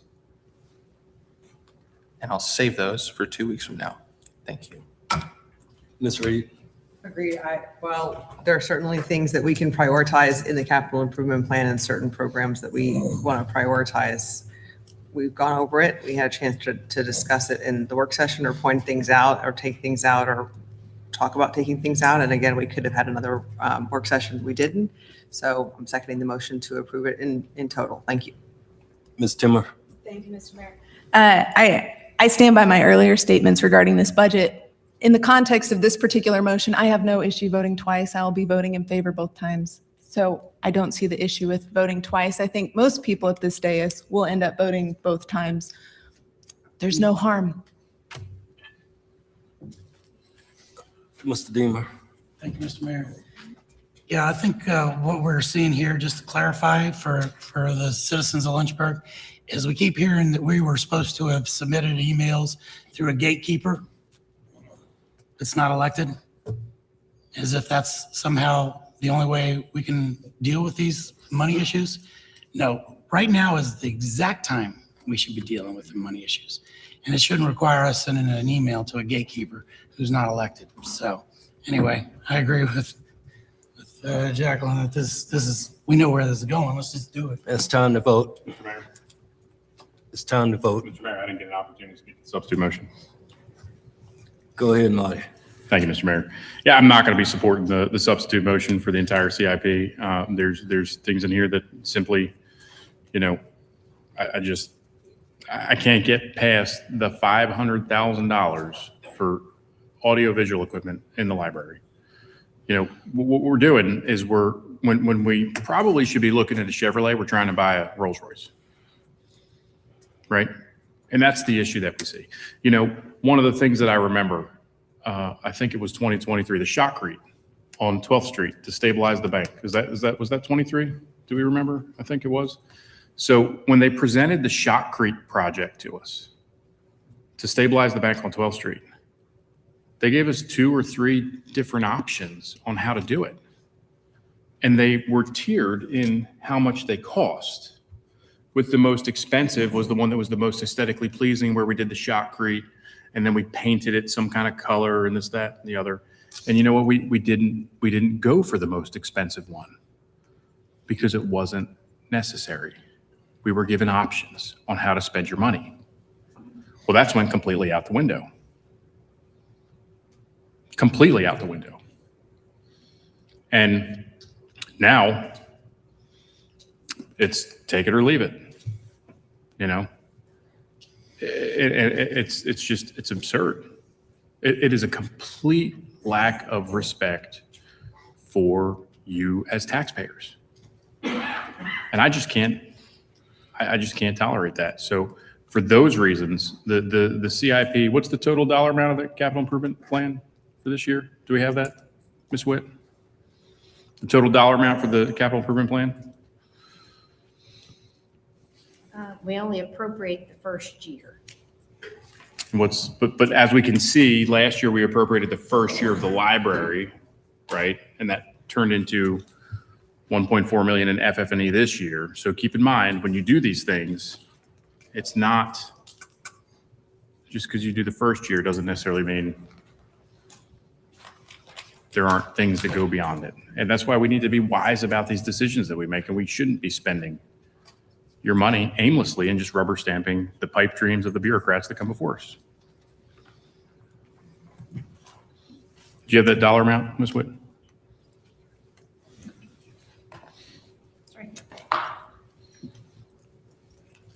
Total CIP is over 5 years, all funds is $559,965,989. That's 5 years, all funds. So it's the first year plus saying we're going to spend this money in the additional 4 years, 560 million. Right. And what that doesn't include is it doesn't include, one of the things that rarely ever gets talked about are the planned projects beyond the period, right? The planned projects beyond 2031, for another $405 million. That is almost $1 billion they try to set in motion with this CIP, right? Some of these things that are on here, the Jefferson Ridge Parkway Extension, $67.5 million. The James River Parkway, $135 million. Is that necessary? Unless the Federal Department of Transportation is coming in here or the VDOT and 100% funding it. I don't think so. So I'll be voting against this CIP. You weren't recognized, Mr. Patrick. I did. Mr. Patrick. And there would be absolutely no interest in funding those projects with city funds. Those are projects that we put in the looking forward of the CIP to help us with grant funding. Good. With VDOT, with the federal government. So to classify it as a plan is not accurate. Well, it says planned projects beyond 2031 is what it says. Classified as a plan where we would spend city capital dollars or issue city debt is not accurate. Well, then we should strike it from the list. We have two motions on the floor. Let's vote. We can only have one motion at a time, Mr. Mayor. What? That's what the rules say.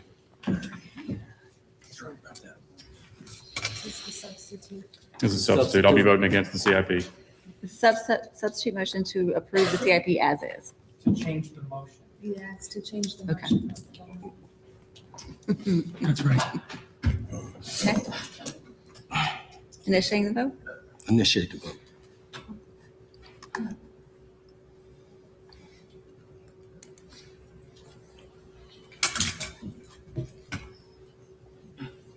The motion passes 4-3.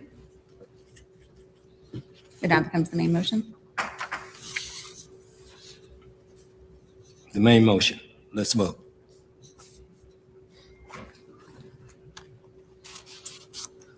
One second.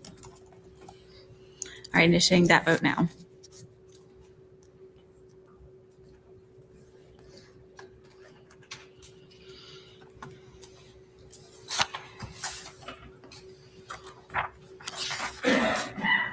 The motion passes 5-2.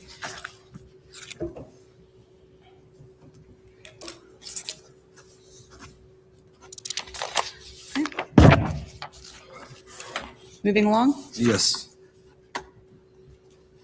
we're now at G.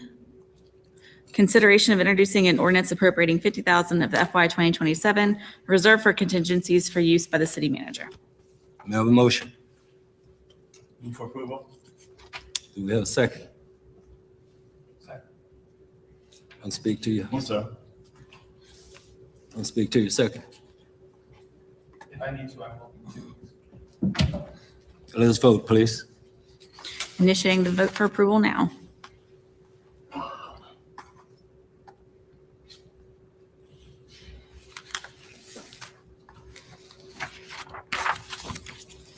The motion passes 5-2.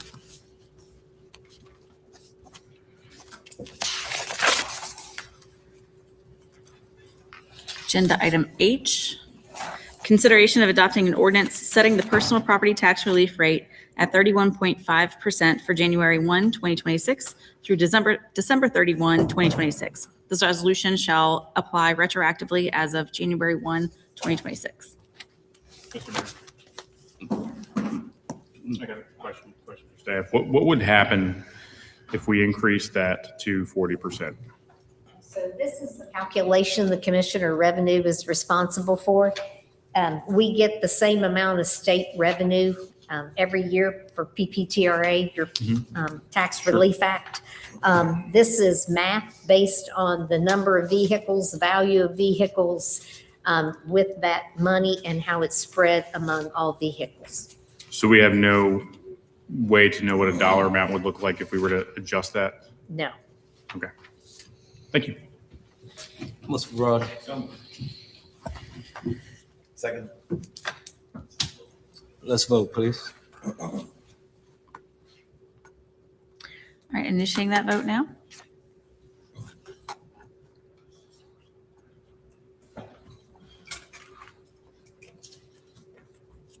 The motion passes 7-0. There's one scrivener's error here I just noticed. It says this resolution. Is there any objection to having that stricken to say this ordinance shall apply retroactively? I think we know council's. Okay. That's fine. That's on the agenda, but that's not. The ordinance itself? It's the ordinance itself. The last sentence. All right.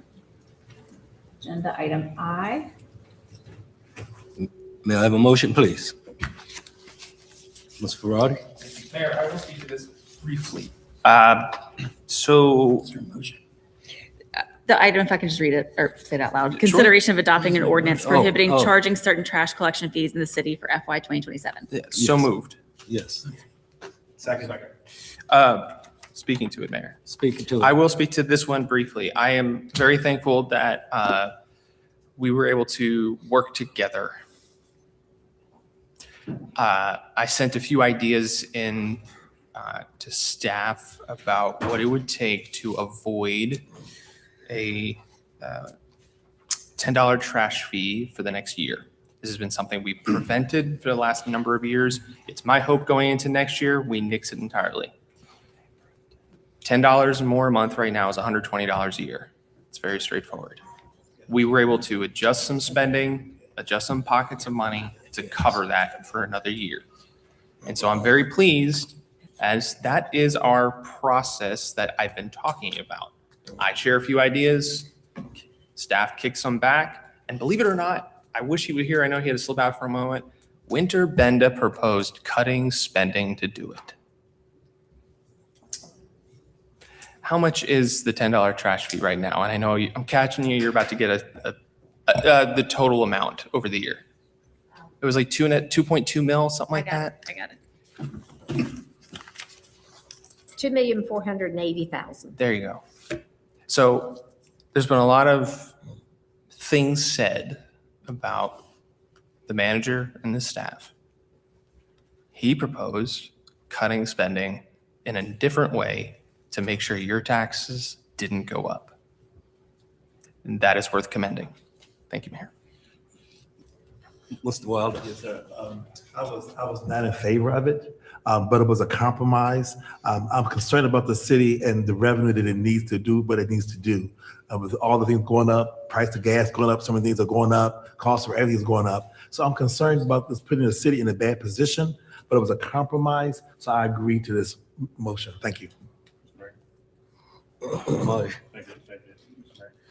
Donna, even with that reduction in spending from the proposed FY '27 budget, are we still spending more than we spent last year?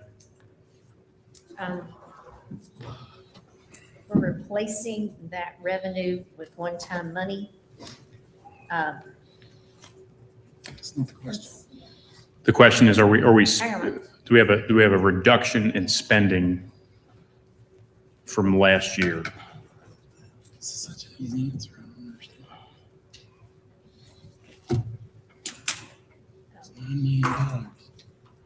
I don't have the adopted yes, I do. The adopted 26 budget, total operating expenditures was $239,780,525. The manager's proposed is $247,154,344.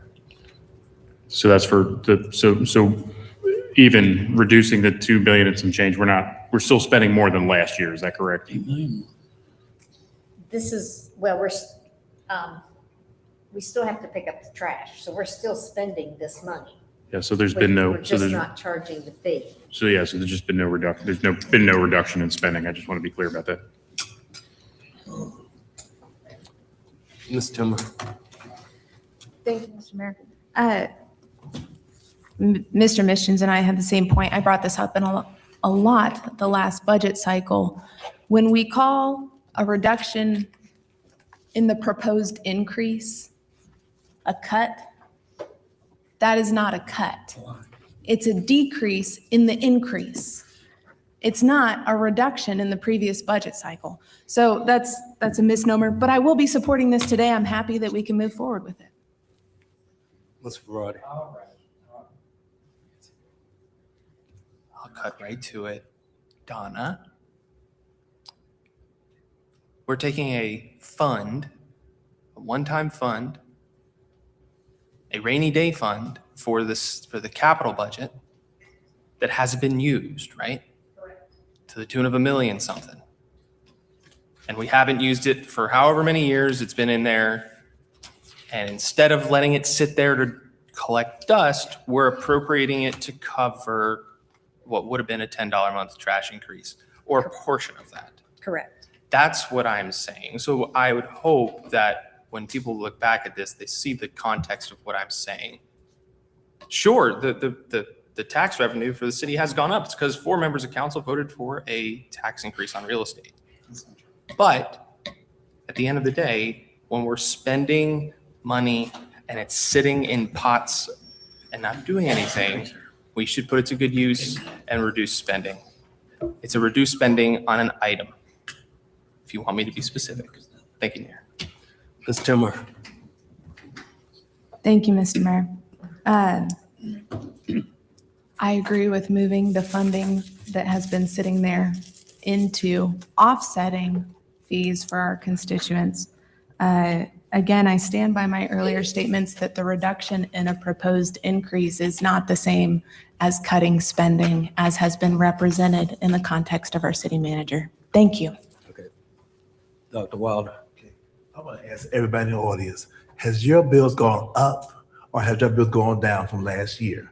Everything has gone up. Only thing I saw drop was the price of eggs. Everything else has gone up. Thank you.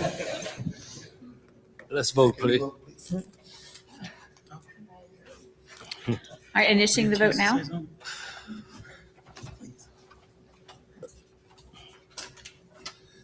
Thank you, Mr. Mayor. I want to say one thing. It's the spending, stupid. You know, that's really what it is. And we're spending more, so. Let's vote.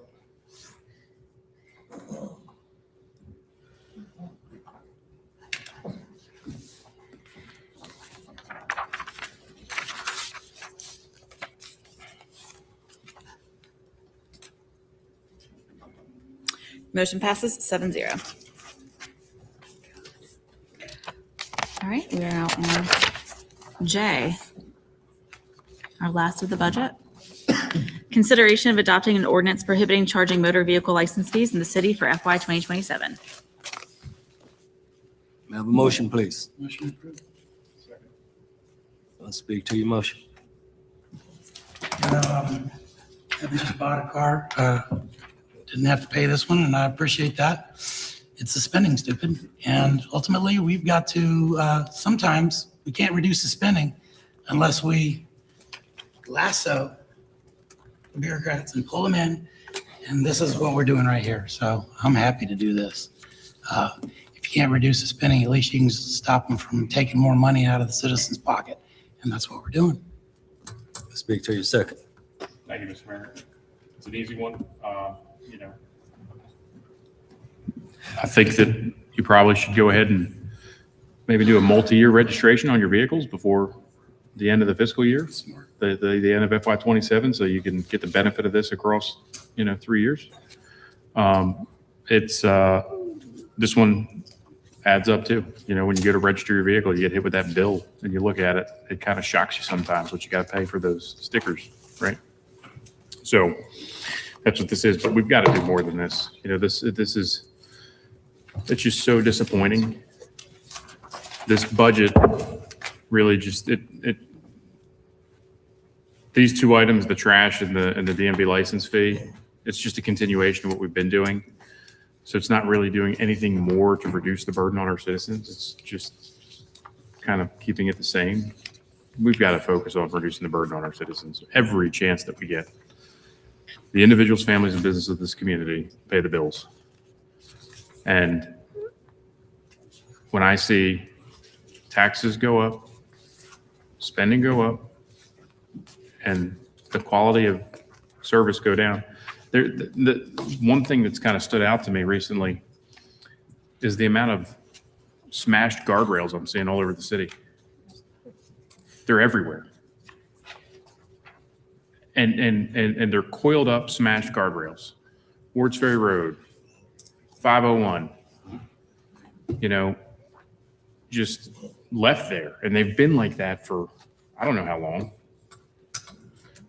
But that stuff used to get taken care of and addressed promptly when it happened. And now it just hangs out there. And when the spending goes up and the quality of what you're getting in return goes down, it's an accountability issue. It's not a funding issue. That's an accountability issue. But I'm happy to support this one. Dr. Wilder. I'm supporting the motion. I was not in favor of it again. I'm doing it again as a compromise. Again, you got to give and take. Again, I'm gonna make sure we understand. When you want certain services in your community, you want certain quality of life in your community, it's gonna cost. The amphitheater, I went to the amphitheater, about a couple of thousand people were there. Those people that were saying, I don't want this, they were there because they enjoyed the quality of life. They appreciate that. That's why they spent money on the amphitheater, bringing in revenue, bringing in tax revenue, have people come in, go to hotels and go to restaurants. So that was increasing our tax revenue. And then we spent money to build that, but increase our tax revenue for our community and our citizens. Also the quality of life. Who wants to go to a dead city? So you want to come to a city with potholes and a city with no quality of life, then the city people will be moving out. But last time I looked at the census, I see it was increasing. So we got big liberty and the expansion they're doing. People are moving to the city, not moving out of the city. So thank you for the information. Let's vote, please. Initiating the vote now.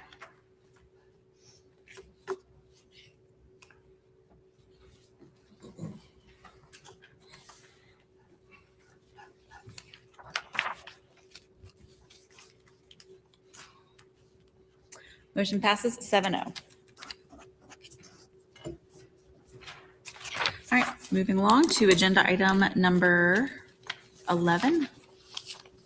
This comes from Councilmember Feraldi. Consideration of adopting a resolution directing the Planning Commission to review and recommend whether to remove the family planning services exemption from the definition of abortion clinic under the city zoning ordinance. We have a motion. Yes. Approval.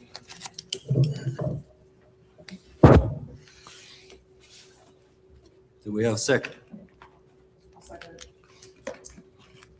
Let's speak to it. I have 3 questions. That's all. Tom, this may be for you.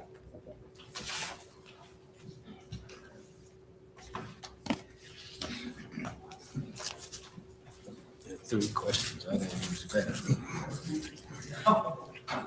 Make them I'm all. short, I could get on it. Make them long. They will. Oh, man. Yes, sir. Sorry, levity. Okay.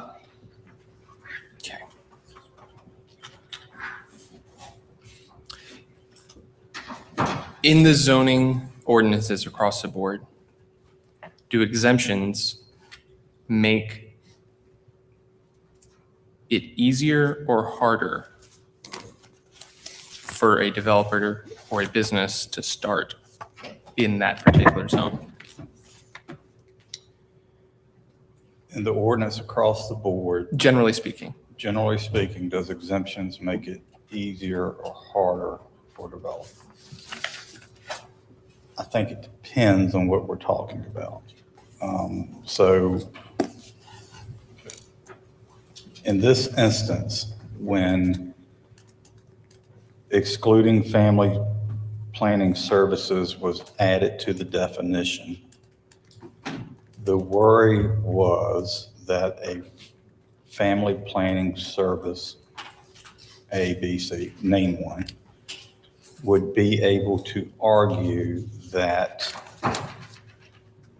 well, we're not an abortion clinic, we're a family planning service, right? So we ended up excluding them from the definition to make sure that they couldn't do that. There's a couple of ways you could have done it. You could have defined family planning services. And as I think council knows, family planning services is not defined in the ordinance today. So what the zoning ordinance says, if it's not defined, you go to Merriam-Webster's Dictionary 11th edition for the definition. And what would that tell us? Well, it tells us what a family planning is, and the definition in Merriam-Webster is planning intended to determine the number and spacing of one's children through birth control. That's what it means. So we know that a family planning service, according to the Merriam-Webster's definition, is not an abortion clinic because it doesn't say anything about abortions. So, So my second question, yes, sir. if I may.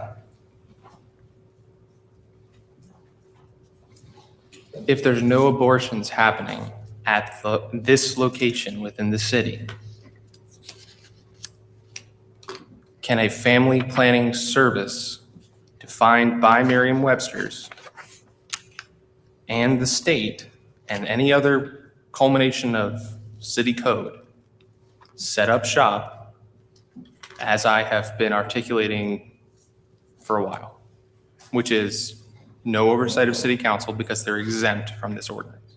As long as they don't perform abortions according to the definition, which is by instrument or, I believe, administration of medication, then yes, because they're not actually doing abortions there. If they did it across a county line and transported them to that location, would they be violating the ordinance? I would say no, because it's not happening in the city. Thank you for your answers. That is my case as to why removing the exemption is important. Thank you.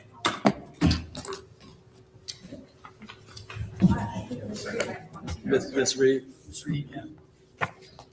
I seconded so I could hear the questions, and I don't know if we had this discussion, but I am curious if, so there are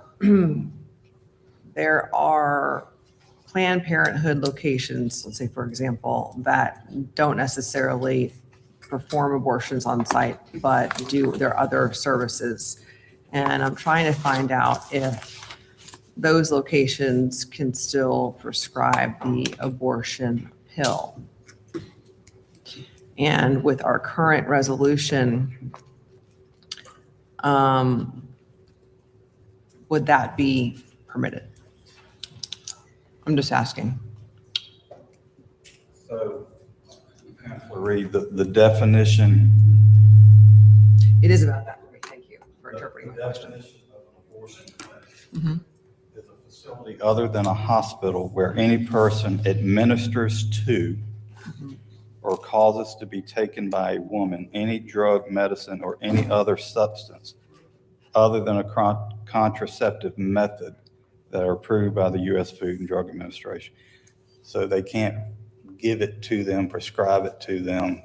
That would be under the definition of an abortion clinic. So they can't physically do it with instruments or administer any type of medicine that would cause that to happen by the definition adopted by council. So that's my question then, is if a family planning facility was allowed but didn't do on-site abortions, but it did prescribe the pill, then it's still violating what the definition of an abortion clinic is. So if they were to come before Planning Commission for approval, and let's say they said that they were a family planning clinic, would they be then asked what type of services they provide and if they prescribe said pill? We're getting into some very Right, I know that. I mean, deeply. this is a real situation. I mean, this would be how far are we going to ask without including this piece? That could be a real scenario. So that's what I'm asking. I'm going to defer to the city attorney on the prescribing part because they're not administering to go ahead. So Mr. Mayor, members of council, the problem with this is family planning services is not defined in the ordinance or in the abortion clinic ordinance.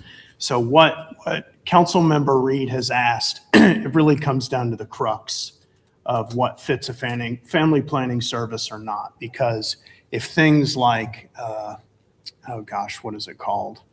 The morning after pill, right? So things along those lines, if those are offered and it's not in the context or doesn't meet necessarily the definition of an abortion, then it's excluded from abortion clinic. It would be otherwise regulated as outpatient care clinics or in some other fashion that would be regulated by state or city code. Right. So I guess that's my concern is like, I know that we've talked about like case by case basis, right? But in this context is my familiarity with specifically someone like Planned Parenthood, that if when you go on their website and they actually define themselves as a family planning service, and if we're really wanting to get down to protection of the specific thing happening, and I understand that actually the greatest way, the most common method of abortion nationwide is the abortion pill, and we're really wanting to talk about protecting people from abortion, especially young people, then the pill is the avenue you do that. So if we want to find ways to protect our young women from that, the most efficient way to do that is to go through the prescription. And if we want, the most clever way for them to get in our city would be to say, we don't provide abortions. We're a family planning service center. And then they would write prescriptions. So if we're going to try to be thorough, if we really want to tidy this up, I think that we consider doing it the right way, because that's the way that they would do it. Or any other, not just them specifically, but if that's an avenue, and that's, like I've said to y'all before, I mean, that is the biggest concern I have. And it's not political. It is a fact after working for the Pregnancy Center for 3 years on the board. Mr. Mitchell. So that's the kind of where you get into the crux of the legal defensibility of this, right? There's the reality, and then there's a pragmatic approach of what we can actually do, or if we try to go too far, which is we received Mr. Josh Hetzler, General Counsel for the Family Foundation, sent us an email, all of City Council, that said, one, they would represent us for free if we get sued over the ordinance as is, right? Which is fantastic. I'm sure the city attorney likes to hear that. When we get pro bono legal support, that's fantastic. The taxpayer should love to hear that. And two, that any material changes to the ordinance that we just adopted could affect its legal defensibility, right? If we start talking about, I think it was just mentioned, like the morning after pill, right? And defining that as family planning services, then we can't approve another pharmacy or a grocery store or a Walmart or a Target from opening in Lynchburg. So there's the practical reality of what we can accomplish. Or if we take this thing so far that it's no longer legally defensible, it's not even, like, there's no point. Because, does that make sense? You understand what I'm saying? Because we talked about this. We had a lot of phone conversations about this. And I think didn't we talk about this very thing right here? Like the fact that we could, if we went too far, it would wrap up Walgreens and CVS and all that in there? It could. And I think part of the discussion that the city attorney and I had, I guess very complicated, is like if you go, I'm going to show you my ignorance. I guess you can go to a pharmacy and buy a morning after pill, right? That's what I've been told. If you go the morning after, you don't necessarily know that you have, right? I think the difference is if you go somewhere and you know, then that would fall under the abortion. They confirm pregnancy before they die. They give you the pill. Right. For the abortion pill. So we're talking about if they administer it, I would say it falls under this ordinance. Because it's knowingly, is that right? Because it's, right. It's the intent of terminating a pregnancy. You know there's a pregnancy and the intent is to terminate it. I mean, I get what's going on here, like the approach. I understand it, but the reality is, I trust the attorney that helped put this together, that's done this in other localities. I trust the work that you and Matt did on this, and you guys talked to him as well. And, I don't want to take the chance of just on a whim changing something to make it less legally defensible. And keep in mind, this vote tonight isn't to do anything but to send it to the Planning Commission too. I'm not going to be voting for it because I received the email from Mr. Hetzler. We've received another dozen or so emails today of people begging us not to reopen this and address this, because we have something that is very strong right now, and it does what it's intended to do. I think you can get that stuff mail order, can't you? With like a virtual visit, what you're talking about? You can, but it doesn't make the argument any weaker, because if we're still trying to prevent this from being within the city limits, and we're trying to limit access, and there are sneaky ways to do it, we should want this to be as tightly protected as possible for our young women. And I think that we should make it written well. I think, while I respect the attorney that offered his services for free, he's not our attorney. We have an attorney. The question is that if by adding or removing the exemption, adding this phrase, or even the current item is literally just to take it back to planning and ask them to reconsider. I mean, they denied the original request anyway, and y'all passed it. So No, it's not to reconsider the whole thing. no, it's to reconsider the exemption. Okay, removing it says directing the Planning Commission to review and recommend whether to remove that phrase, the exemption from the definition of abortion clinic. Okay, so they're just going back to consider that section.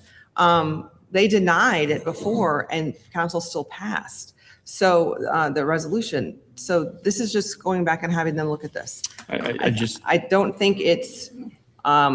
I don't think there's anything wrong with asking them to take a look at it again. I would like to ask, though, Mr. Friedman, your thoughts on your. I don't remember surrendering the floor. Thoughts about the defensibility of it. Well, I suppose if I'm looking at it from the perspective of trying to find a way to locate in the city as family planning services to avoid the argument of that we're an abortion clinic, right? So certainly an attorney, I think, could try to make the argument, well, the language says you're excluding family planning services. What's that mean? And it's not defined, and I think that is what the problem is if there was a definition there that made it explicit as to what is being specifically excluded, you close that loophole. So I don't, in my opinion, I don't think it hurts to send it to Planning Commission to review and work with city staff on this issue. It could be that they simply give a recommendation to leave it alone. Yeah, I'm not. Ms. Timmer. Thank you, Mr. Mayor. There are a number of points that first I'll address Mr. Friedman's, and then I'll backtrack to Mr. Feraldi and Ms. Reed. So bear with me for just a moment, because there are a lot of things that have been said in the context of this conversation. And this conversation has greatly evolved because assumptions of the purpose and the function of the ordinance are changing as we're having the conversation. And that's creating a lot of the confusion that's absolutely unnecessary. So first, in the context of what Mr. Friedman said, we already discussed this the night of the vote. And that was that when it comes to zoning, zoning is based on what is done, not on what something calls itself.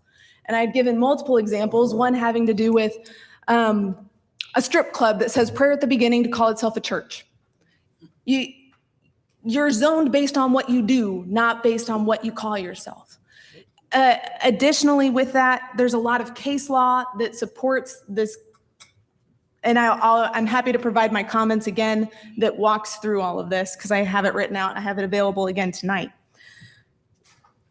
Opening it up to define it doesn't close a loophole. It does reduce legal defensibility, and it undermines the rational basis that we had in the first place. So going back to our work session on October 14th, our work session on January 13th, there's a point where Mr. Feraldi and I agree, and that is you cannot regulate a specific corporation. We don't have the legal authority to do that. We don't. That's not within our zoning purview. What is within our zoning purview has to do with use, which is what this ordinance clearly defines and what this ordinance clearly does. The rational basis for that has to do with community harmony. It has to do with the deregulatory nature of these clinics and accessibility potential to schools. It has to do with the potential for disruptions next to places of worship.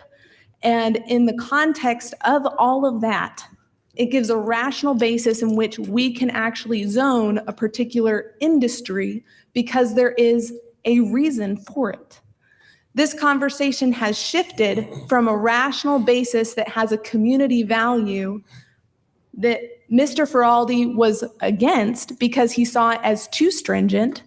Then he altered an alternate proposal in which he brought forth the proposal first to regulate all outpatient clinics, claiming it was stronger. Well, first he claimed that it wouldn't have bias. Then he claimed his proposal was stronger from a pro-life stance. That was on a Facebook post on February 10th. Then in a city council email, there was an alternate proposal brought forward with national leaders that had to do with declaring Lynchburg a complete sanctuary city. Now he's talking about striking the clause on the ordinance that allows for the legal defensibility that ties to the rational reason we passed it in the first place. So I am opposed to this. I believe it undermines the functionality of the ordinance altogether, and it does not accomplish the goals it purports to accomplish. With that, I am vehemently opposed. I'm happy to provide any of those correspondence, emails, or timestamps. Thank you, Mr. Mayor. Ms. Reed. Okay, listen. Either you care about really making this airtight or you don't. All this is doing is sending it back to planning to just consider this adjustment. They can say no. Like I said, they said no the first time. But if we're actually trying to protect our young women from every risk, nobody should be arguing this. Even them looking at this. Are you telling me that if a Planned Parenthood or someone like that pops up near our schools and they aren't doing active abortions in the clinic, but they're writing prescriptions left and right for that abortion pill that you're all are going to be like, well, we're sure glad that we kept that exemption in there. And they got in because we didn't put it in, and you're going to be like, well, it was the legal defensibility option. Really? Because the girls could just walk across the street and get it? No, you're not. You're going to be devastated because of all those babies. And because the sneakery of those places like Planned Parenthood that lie. And you'll be part of the reason that it's possible for those things to happen. Or we can let this be considered and we can actually fight for the way those things really do happen, because they do. And yes, they're put in the mail. And there's not a regulation. We should be fighting for that too. And that's a whole other story. But we should be fighting for every way. If we are either for it or we're against it. You can't be lukewarm on this. But I mean, I don't think there's anything wrong with us all saying, like, let's go ahead and let them go look at it. If it's legally defensible, it'll be legally defensible. But we can't then go, well, we're going to go regulate private businesses about vaping, and we're going to go regulate private businesses about this, and regulate private businesses about this, but we're worried about this one, when this is saving lives. Mr. Deemer. Thank you, Mr. Mayor. We had so many people participate in this process, a lot of legal minds, a lot of threading the needle to get to where we are. And that night was such a grand victory. Those of us who were there remember it was an amazing evening, because if you know what I know and been here as long as I have, you know that there's never been any attempt to protect unborn children in Lynchburg ever. And that's what happened that night. And it was a good thing because this committee, the planning commission that they're trying to send this back to, we got across the finish line. We won the race. And the most pro-life organization in the whole state helped us craft it and is offering their free legal services to get it done. And has said they're not going to defend it if we go messing with it, because every word in it is very carefully written. And you go messing with it, and they're not going to help us. So that's going to cost the taxpayers, because we're going to have to go defend it. He's willing to defend it now as it is because he knows it's defensible. So it's not only do you want to accomplish the goal that we won that night, the victory that we had, but do you want to run backwards across the finish line and go and rehash this again? And it's worse than that. I hate to say it, but it's been nothing but chaos in this thing. And I think that's on purpose. I don't want to get into people's motivation of why they want to create this chaos around this, but it's not helping the unborn children. It's not helping the mothers that we're purporting to care about. It's sending it back to a committee that was vehemently and voted strongly against the ordinance. So don't tell me you're for it when you're sending it back to a committee that's already demonstrated they're against it. So there is no way in the world I am going to vote to send it back to them. You make it sound like it's just innocent, and why would you vote? I know why I'm voting against sending it back to them. They've already said no to it. We worked so hard to get where we are, and then we got chaos, and now we're backing up across the finish line that we already won the race, and we want to redefine it. Why? Why are we doing that? It's going to cost the taxpayers money because they're not going to defend it if we mess around with it. It's going to reverse the victory. We already had the victory. Why in the world some people up here who say they're for saving the innocent unborn and protecting our young ladies are wanting to send it back to a committee that has demonstrated opposition and voted, I think it was 5-2 against the ordinance, and we're going to send it back to them? We won this race. What are we doing here, folks? Leave it alone. Oh, Marty. Thank you, Mr. Mayor. So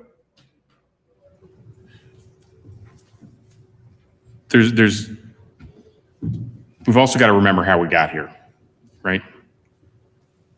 So I'm going to read something that should just settle this. First, it's section 18.2-72 of the Code of Virginia. When abortion lawful during the first trimester of pregnancy, notwithstanding any of the provisions of section 18.2.71, it shall be lawful for any physician licensed by the Board of Medicine to practice in medicine and surgery, or any person jointly licensed by the Boards of Medicine and Nursing as an advanced practice registered nurse and acting within such person's scope of practice to terminate or attempt to terminate a human pregnancy or aid or assist in the termination of a human pregnancy by performing an abortion or causing a miscarriage on any woman during the first trimester of pregnancy. So in Virginia, right, it's lawful for any physician or nurse practitioner practicing with their scope of practice to prescribe these drugs, right? What this ordinance does is it addresses what occurs on land in the city. We can't regulate the use of somebody else's land outside the city. If somebody comes in here and sets up and then they take somebody else outside of the city to have a procedure, we can't do anything about that. There's nothing we can do about that. But you know what we can do?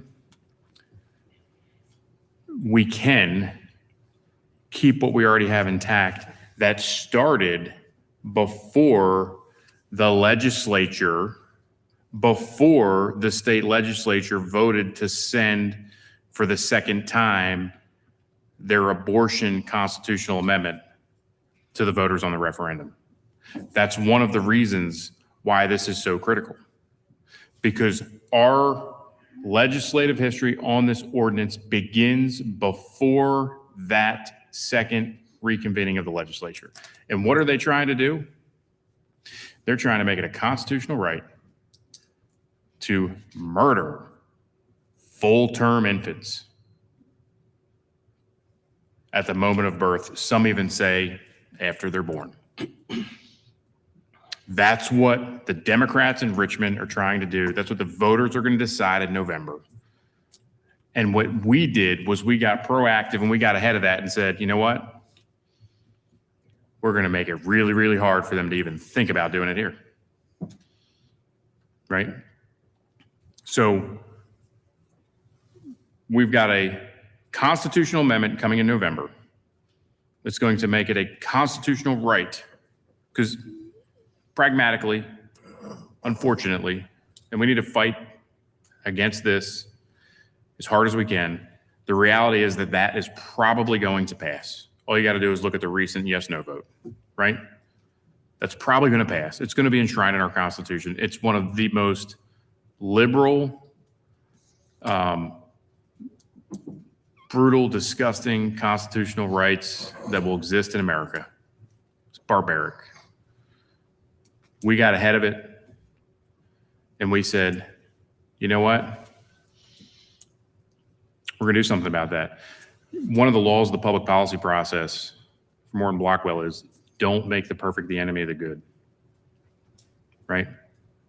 Don't make the perfect the enemy of the good. Because what can happen is if we try to do this and then all of a sudden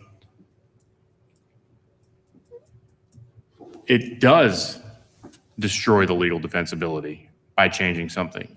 Now we're talking about something that happened after the second vote of the legislature, right? Who knows what else comes out of this? But right now, it is settled in Lynchburg, Virginia. It is very difficult for an abortion clinic to ever show up and perform abortions in Lynchburg, Virginia. And if they get one of the parcels where they can do it, it's then got to come before us as a body to make that decision. That's how it works. That is what it is today, right now. Right now, today, that's what it is. When you vote to send this to the Planning Commission, what you set in motion is you undo all of that and open it back up. And you know what could happen when we debate? We wouldn't necessarily have to pass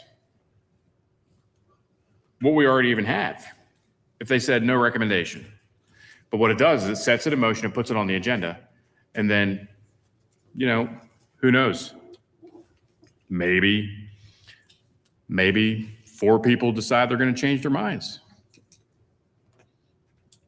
And they just repeal the whole thing. That could happen by opening this back up, right? It could happen. And I'm not going to stand by and not fight for this in that way. And the other thing, too, is by taking that exemption out, right? What happens when a future council, maybe there's a Democrat council in 4 years, 5 years, 6 years, 10 years, whatever it is, and this is still in place, right? And you take that family planning services exemption out of there. What happens when they define the Blue Ridge Pregnancy Center as family planning services? Then there's no longer an exemption for them. What happens if they then try to apply that to a pro-life crisis pregnancy center? Because that exemption doesn't exist in there. What if that is their rationale? There's so many elements about what we passed to consider. Who it protects, what it can do. But the reality is, you know, the way this works is it's a land use decision. That's what this is. We have defined how the land can be used. And I am completely and totally opposed to this. There is no reason. I think the best thing that you said was, why would we run backwards through the finish line that we've already crossed? And you know, it's like 1 step forward, 3 steps backwards. That's what opening this back up does. I'll be voting against it. Ms. Timmer, we got to move on. Brief. I've used, and my colleagues have as well, we've used the word legal defensibility. I've talked about the rational basis in which we can act. What I'm really talking about is what is our authority as council? And jurisdiction in government is defined by having both the power to enact something and the authority to do it, to see it through. That's significant. What this proposal does ultimately asks us to operate in our power, but not under our authority. And that is false. I cannot support it. I will not support it. There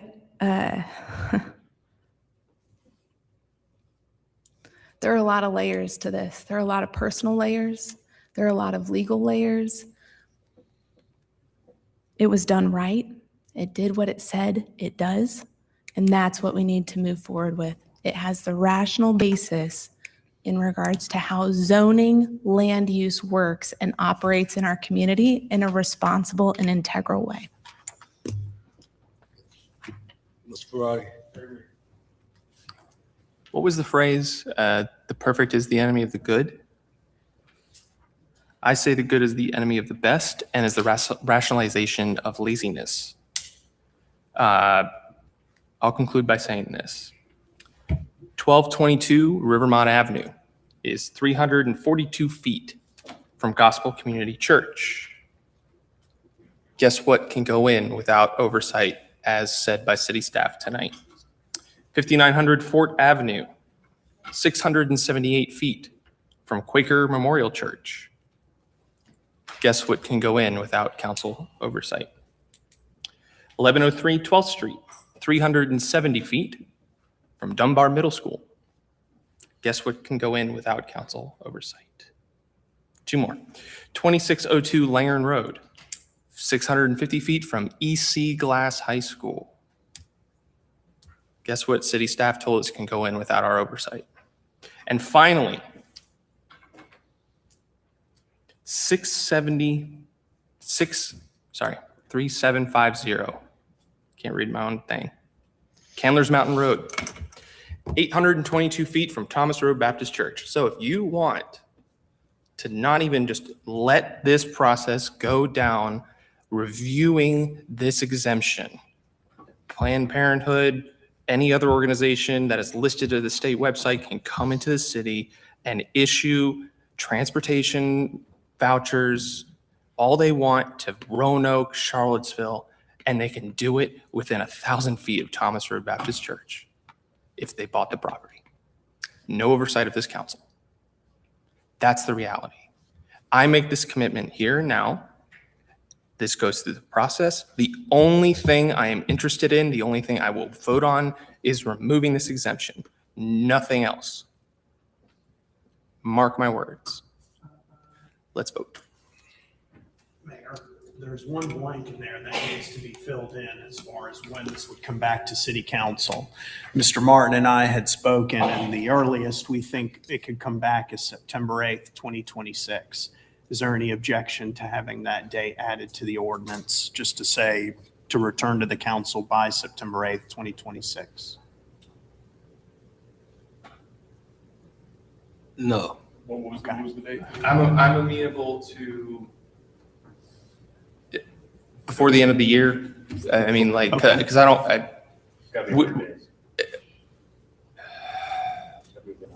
but we only meet once in July and once in August. That's why I'm trying to. So maybe before the end of. Within 100 days, I would just use the language of the code. Yeah, as Marty's saying, I would actually just use the language of the code to. Within 100 days of the adoption date of the resolution is how it reads. You got a question, long conversation? That's a question for Mr. Martin, actually.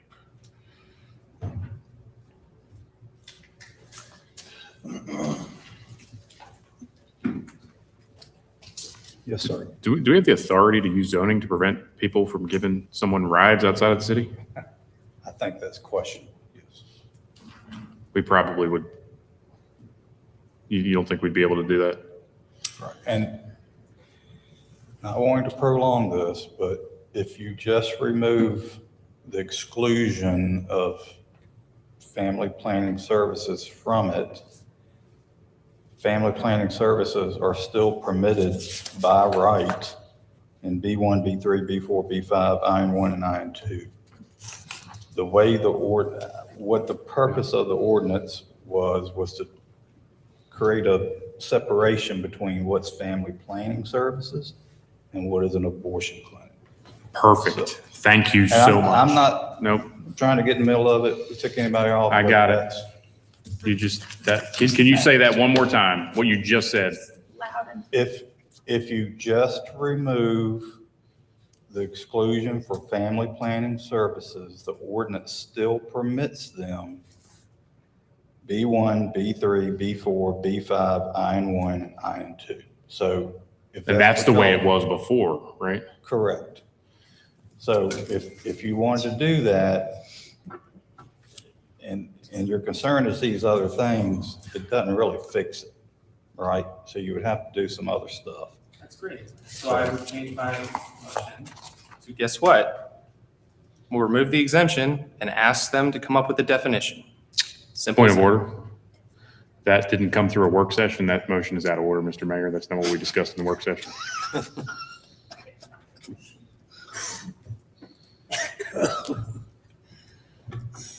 He's got you there. Point of order. We went through this earlier. Yes, we did. But we did not, so that's not a motion to amend. That was not, we're talking about a major revision of our zoning code that was No, we're not brought forward. We're In asking the- the planning commission what they're gonna do. And if we need to have the scope correct, the scope needs to be properly articulated. But that's not what was brought forward in the work session. What's the, Just in an effort to help things move along, I think council could still address this, but Mr. Feraldi could request today that the matter be brought at the next roll call, to be spoken about as far as a definition for family planning services and simply begin that process.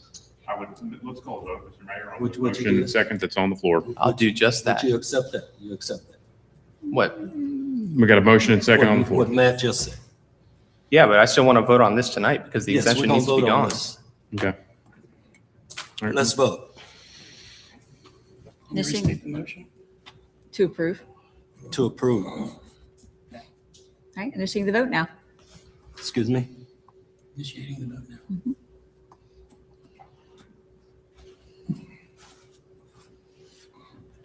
My machine went down. Hold on.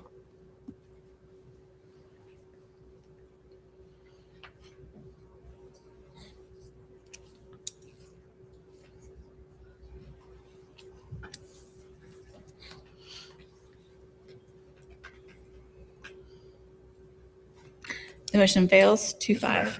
Excuse me. I'll make a motion to prevent reintroduction for 6 months. Second. Thank you, Mr. Mayor. This item has been settled not only once in our historic public hearing, but there's a unique provision in our rules of procedure that says the motion shall be in order immediately following the defeat of a substantive motion at no other time. The motion requires for adoption a vote of the majority of the entire membership of the council. Adopt the restriction imposed by the motion remains in effect for 6 months.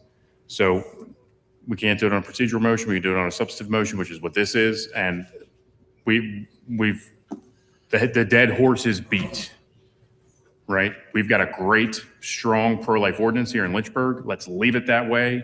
Let's kill this for 6 months. Can't even be brought up. So I appreciate the second on that, and let's vote on it. Unless anybody else wants to speak. Let's vote. Mayor. Mr. Ferrari. Tom, please feel free to stay seated. From what you just said, no, please stay seated. What you just said, you said, so there's no definition of family planning services in there. Even if we remove it, these entities can still come in. Then it would result back to the definition in Merriam-Webster's, which is family planning. I'll have to get it, but essentially it's planning for the number of size of the family using contraceptives. Is my point still valid? Which is? Which is that these entities can come in and send folks out of town. I mean, anybody could send someone out of town. Thank you. I appreciate it. If you're gonna do this,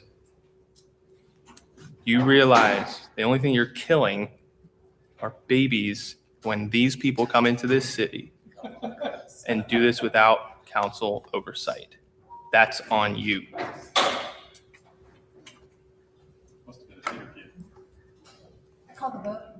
Let's vote. All right, initiating the vote to prevent reintroduction for 6 months.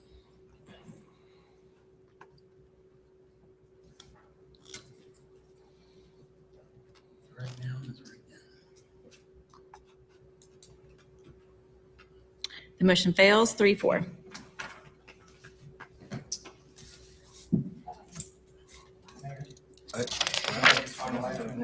Item number 12. Item number 12. Consideration of adopting a resolution waiving the attorney-client privilege and other protections from an email. Did you vote no or did you vote yes on that? I voted no. Okay. So you want to have this debate again? Go ahead. Let's go. You can change his mind 12. in 10 seconds. Item number 12. Mayor, the reason I'm bringing this before this council is to shed light on the only legal opinion this council has received on this topic. What we received from Josh Hetzler did not address the question I have posed for these months and to this council tonight. What happens if an entity, such as Planned Parenthood or otherwise, comes into the city, does not do the abortions on site, and sends them out of town? The city attorney's opinion is the only one that addresses that. Mr. Hetzler's opinion or letter, whatever you want to call it, only addressed that if council changed the ordinance, he may or may not be able to defend it. So releasing a portion of this email is transparent, shows the public that council moved forward with this process, understanding this opinion, the only legal opinion we received. So I ask we release it so the public can be aware. Thank you.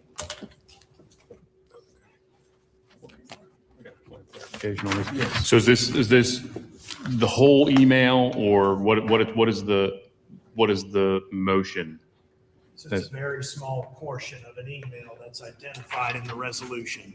The language begins under B, and it only goes through that parentheses E.G.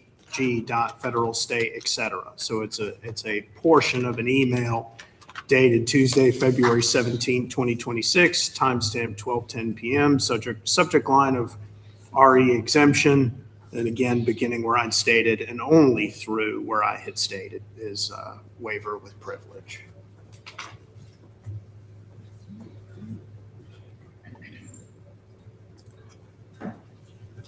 I have a motion. You made a motion. You speak to it, Chris. I did. Was it second? Ms. Reed, you want to speak to it? No. Mr. Mayor, Marty. I'll make a motion to amend. That motion to amend is going to be to release attorney-client privilege on all of the emails between Chris Feraldi and Matt Friedman related to the abortion zoning ordinance. And one other thing. The other thing is going to be to release attorney-client privilege on everything related to R24056 was a resolution adopted by the council. And the reason is because this is heavily redacted right here, right? This is, I don't know, 50, 60 pages that was received from a FOIA request for, I'll read it. All records related to the transaction of business taking place between outside counsel and the city of Lynchburg related to the preparation of R23098, which was the first censure, and then the second censure. So it would be related to the preparation of this resolution with outside counsel on R24056. So same exact request, but for some reason on the first request, I got like 50 some pages right? But the second request, which would be communications potentially with Mr. Feraldi, Mr. Friedman, related to Mr. Friedman potentially representing Chris Feraldi in the Feraldi v. Alexander lawsuit, which was a private lawsuit, not in the domain of municipal government. That's what this was about. What I got was the city of Lynchburg has reviewed its files and has located records which would be responsive to your request. However, these responsive records fall under an exemption from mandatory disclosure pursuant to Code Section 22370512 Code of Virginia as amended. The amount of responsive records which are being exempted from mandatory disclosure are 21 pages. So it was a complete and total denial.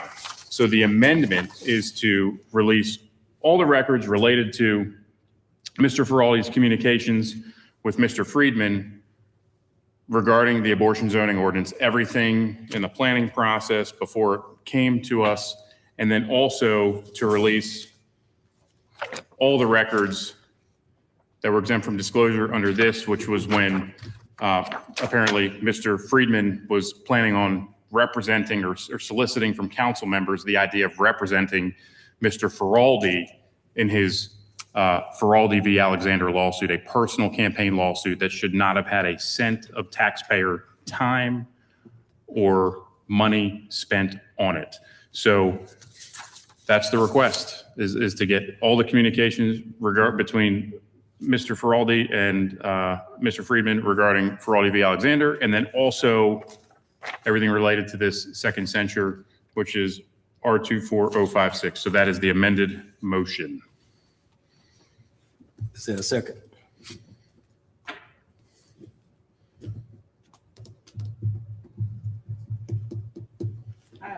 Well, I'd add a friendly amendment to your amendment, and then I'd be willing to second.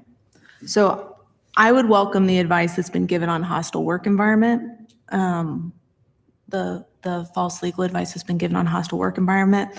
I'd also welcome just the emails regarding a number of rules interpretations. I wish we had the recordings for those. I'm just going to add a hostile work environment for now. I will accept that as a friendly amendment, and all communications regarding hostile work environment as well that are covered under attorney-client privilege.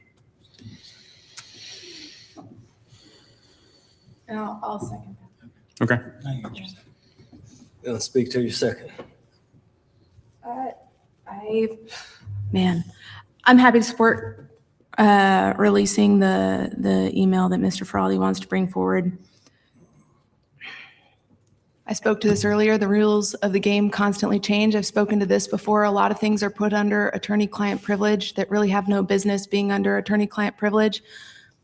Policy decisions are not attorney-client privilege. There's no reason to have a closed session to discuss policy issues when there's no litigation threat. These things happen all the time. It's inappropriate. We should release it. I say go for the gamut. So I'm happy to release Mr. Feraldi's email. I'm happy to release these other items as well. Have no issue with transparency. Okay, let's vote on the. Can I speak against it? Yes. Mr. Deemer. This is going to seem strange, but I absolutely think that the attorney-client privilege is abused significantly by our city attorney. I've brought this up multiple times. He certainly shouldn't have involved himself in a private campaign thing. And I wasn't on council then, but the secret meeting, a phone conversation about whether council wanted to get into that private lawsuit involved in Mr. Feraldi's political campaign couldn't have been more inappropriate. And it's just as inappropriate to slap a attorney-client privilege on every single piece of paper that comes out of his office. I mean, it could be toilet paper and you're going to put an attorney-client privilege on it because you just do it all the time. And it's not appropriate. That is supposed to be, in specific cases, the Code of Virginia is clear of when it's supposed to be used, and you abuse it. You put a cone of silence on things.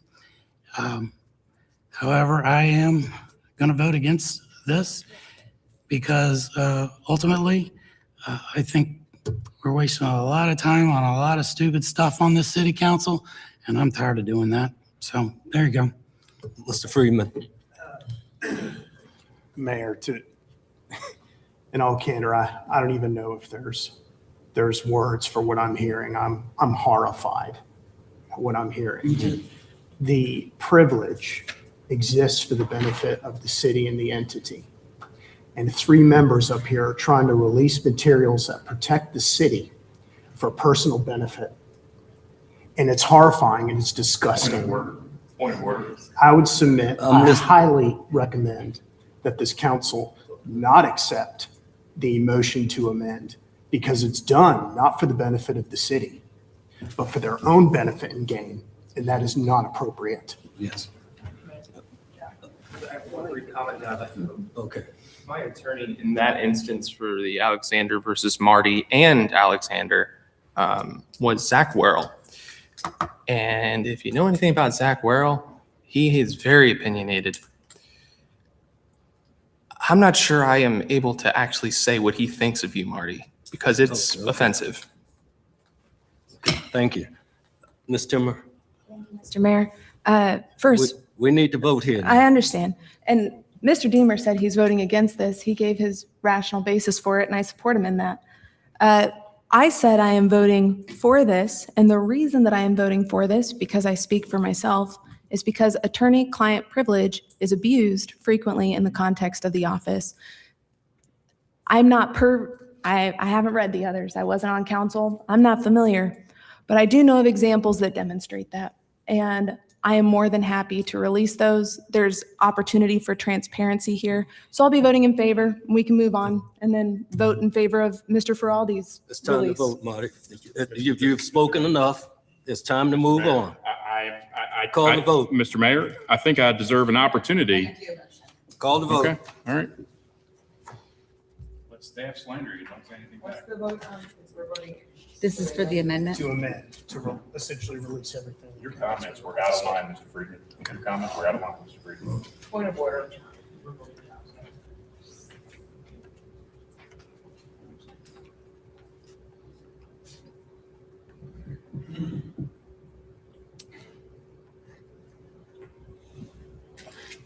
Mr. Mayor.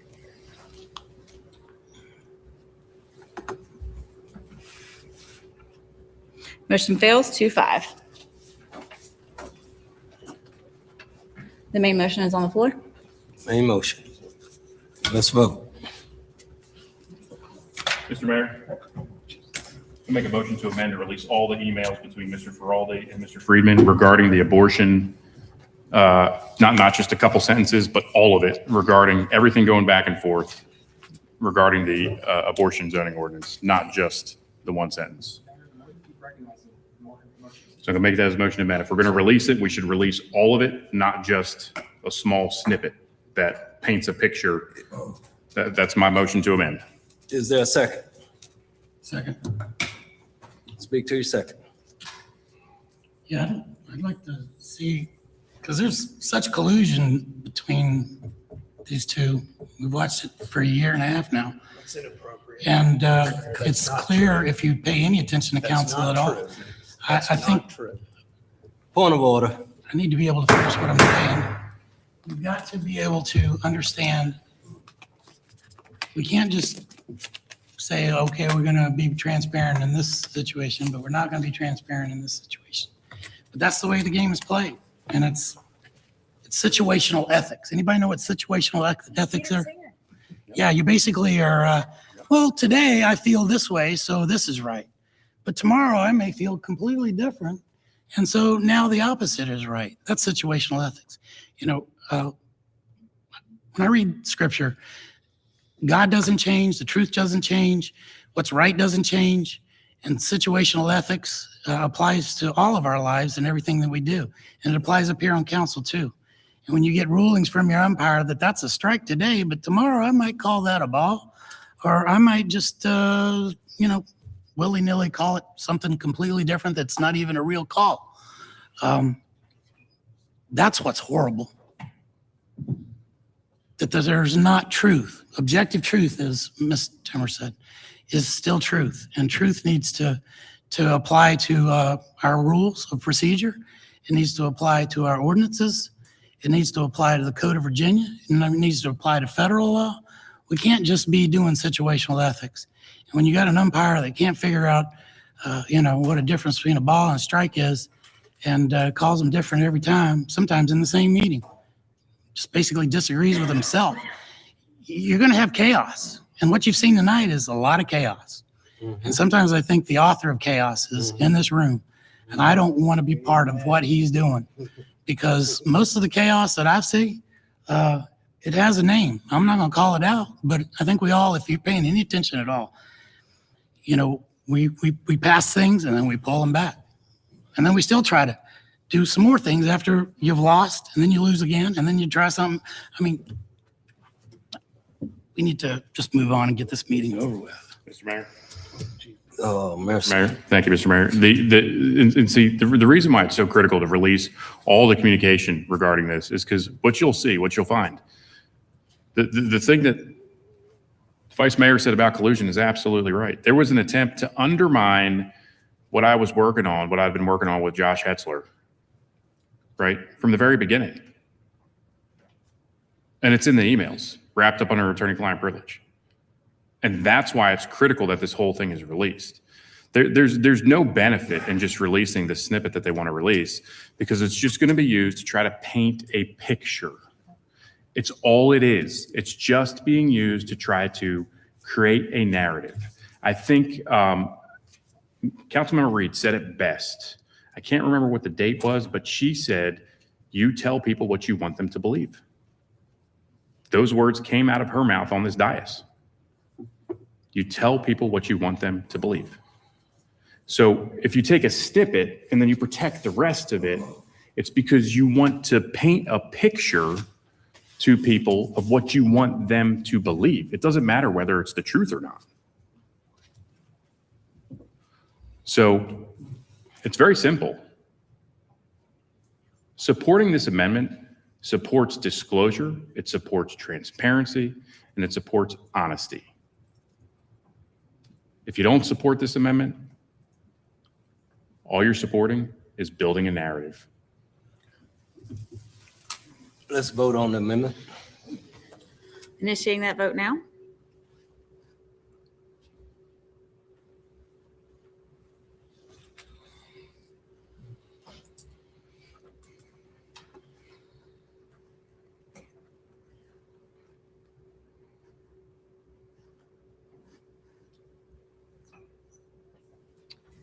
Motion fails 3-4. Imagine that. Moving forward. All right. Main motion is on the floor Main motion. to approve. All right, initiating that vote now.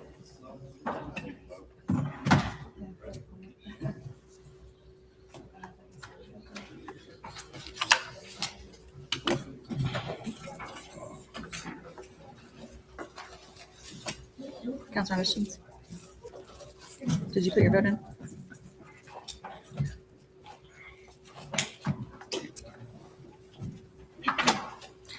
Motion passes 6-1. Okay. Meeting adjourned.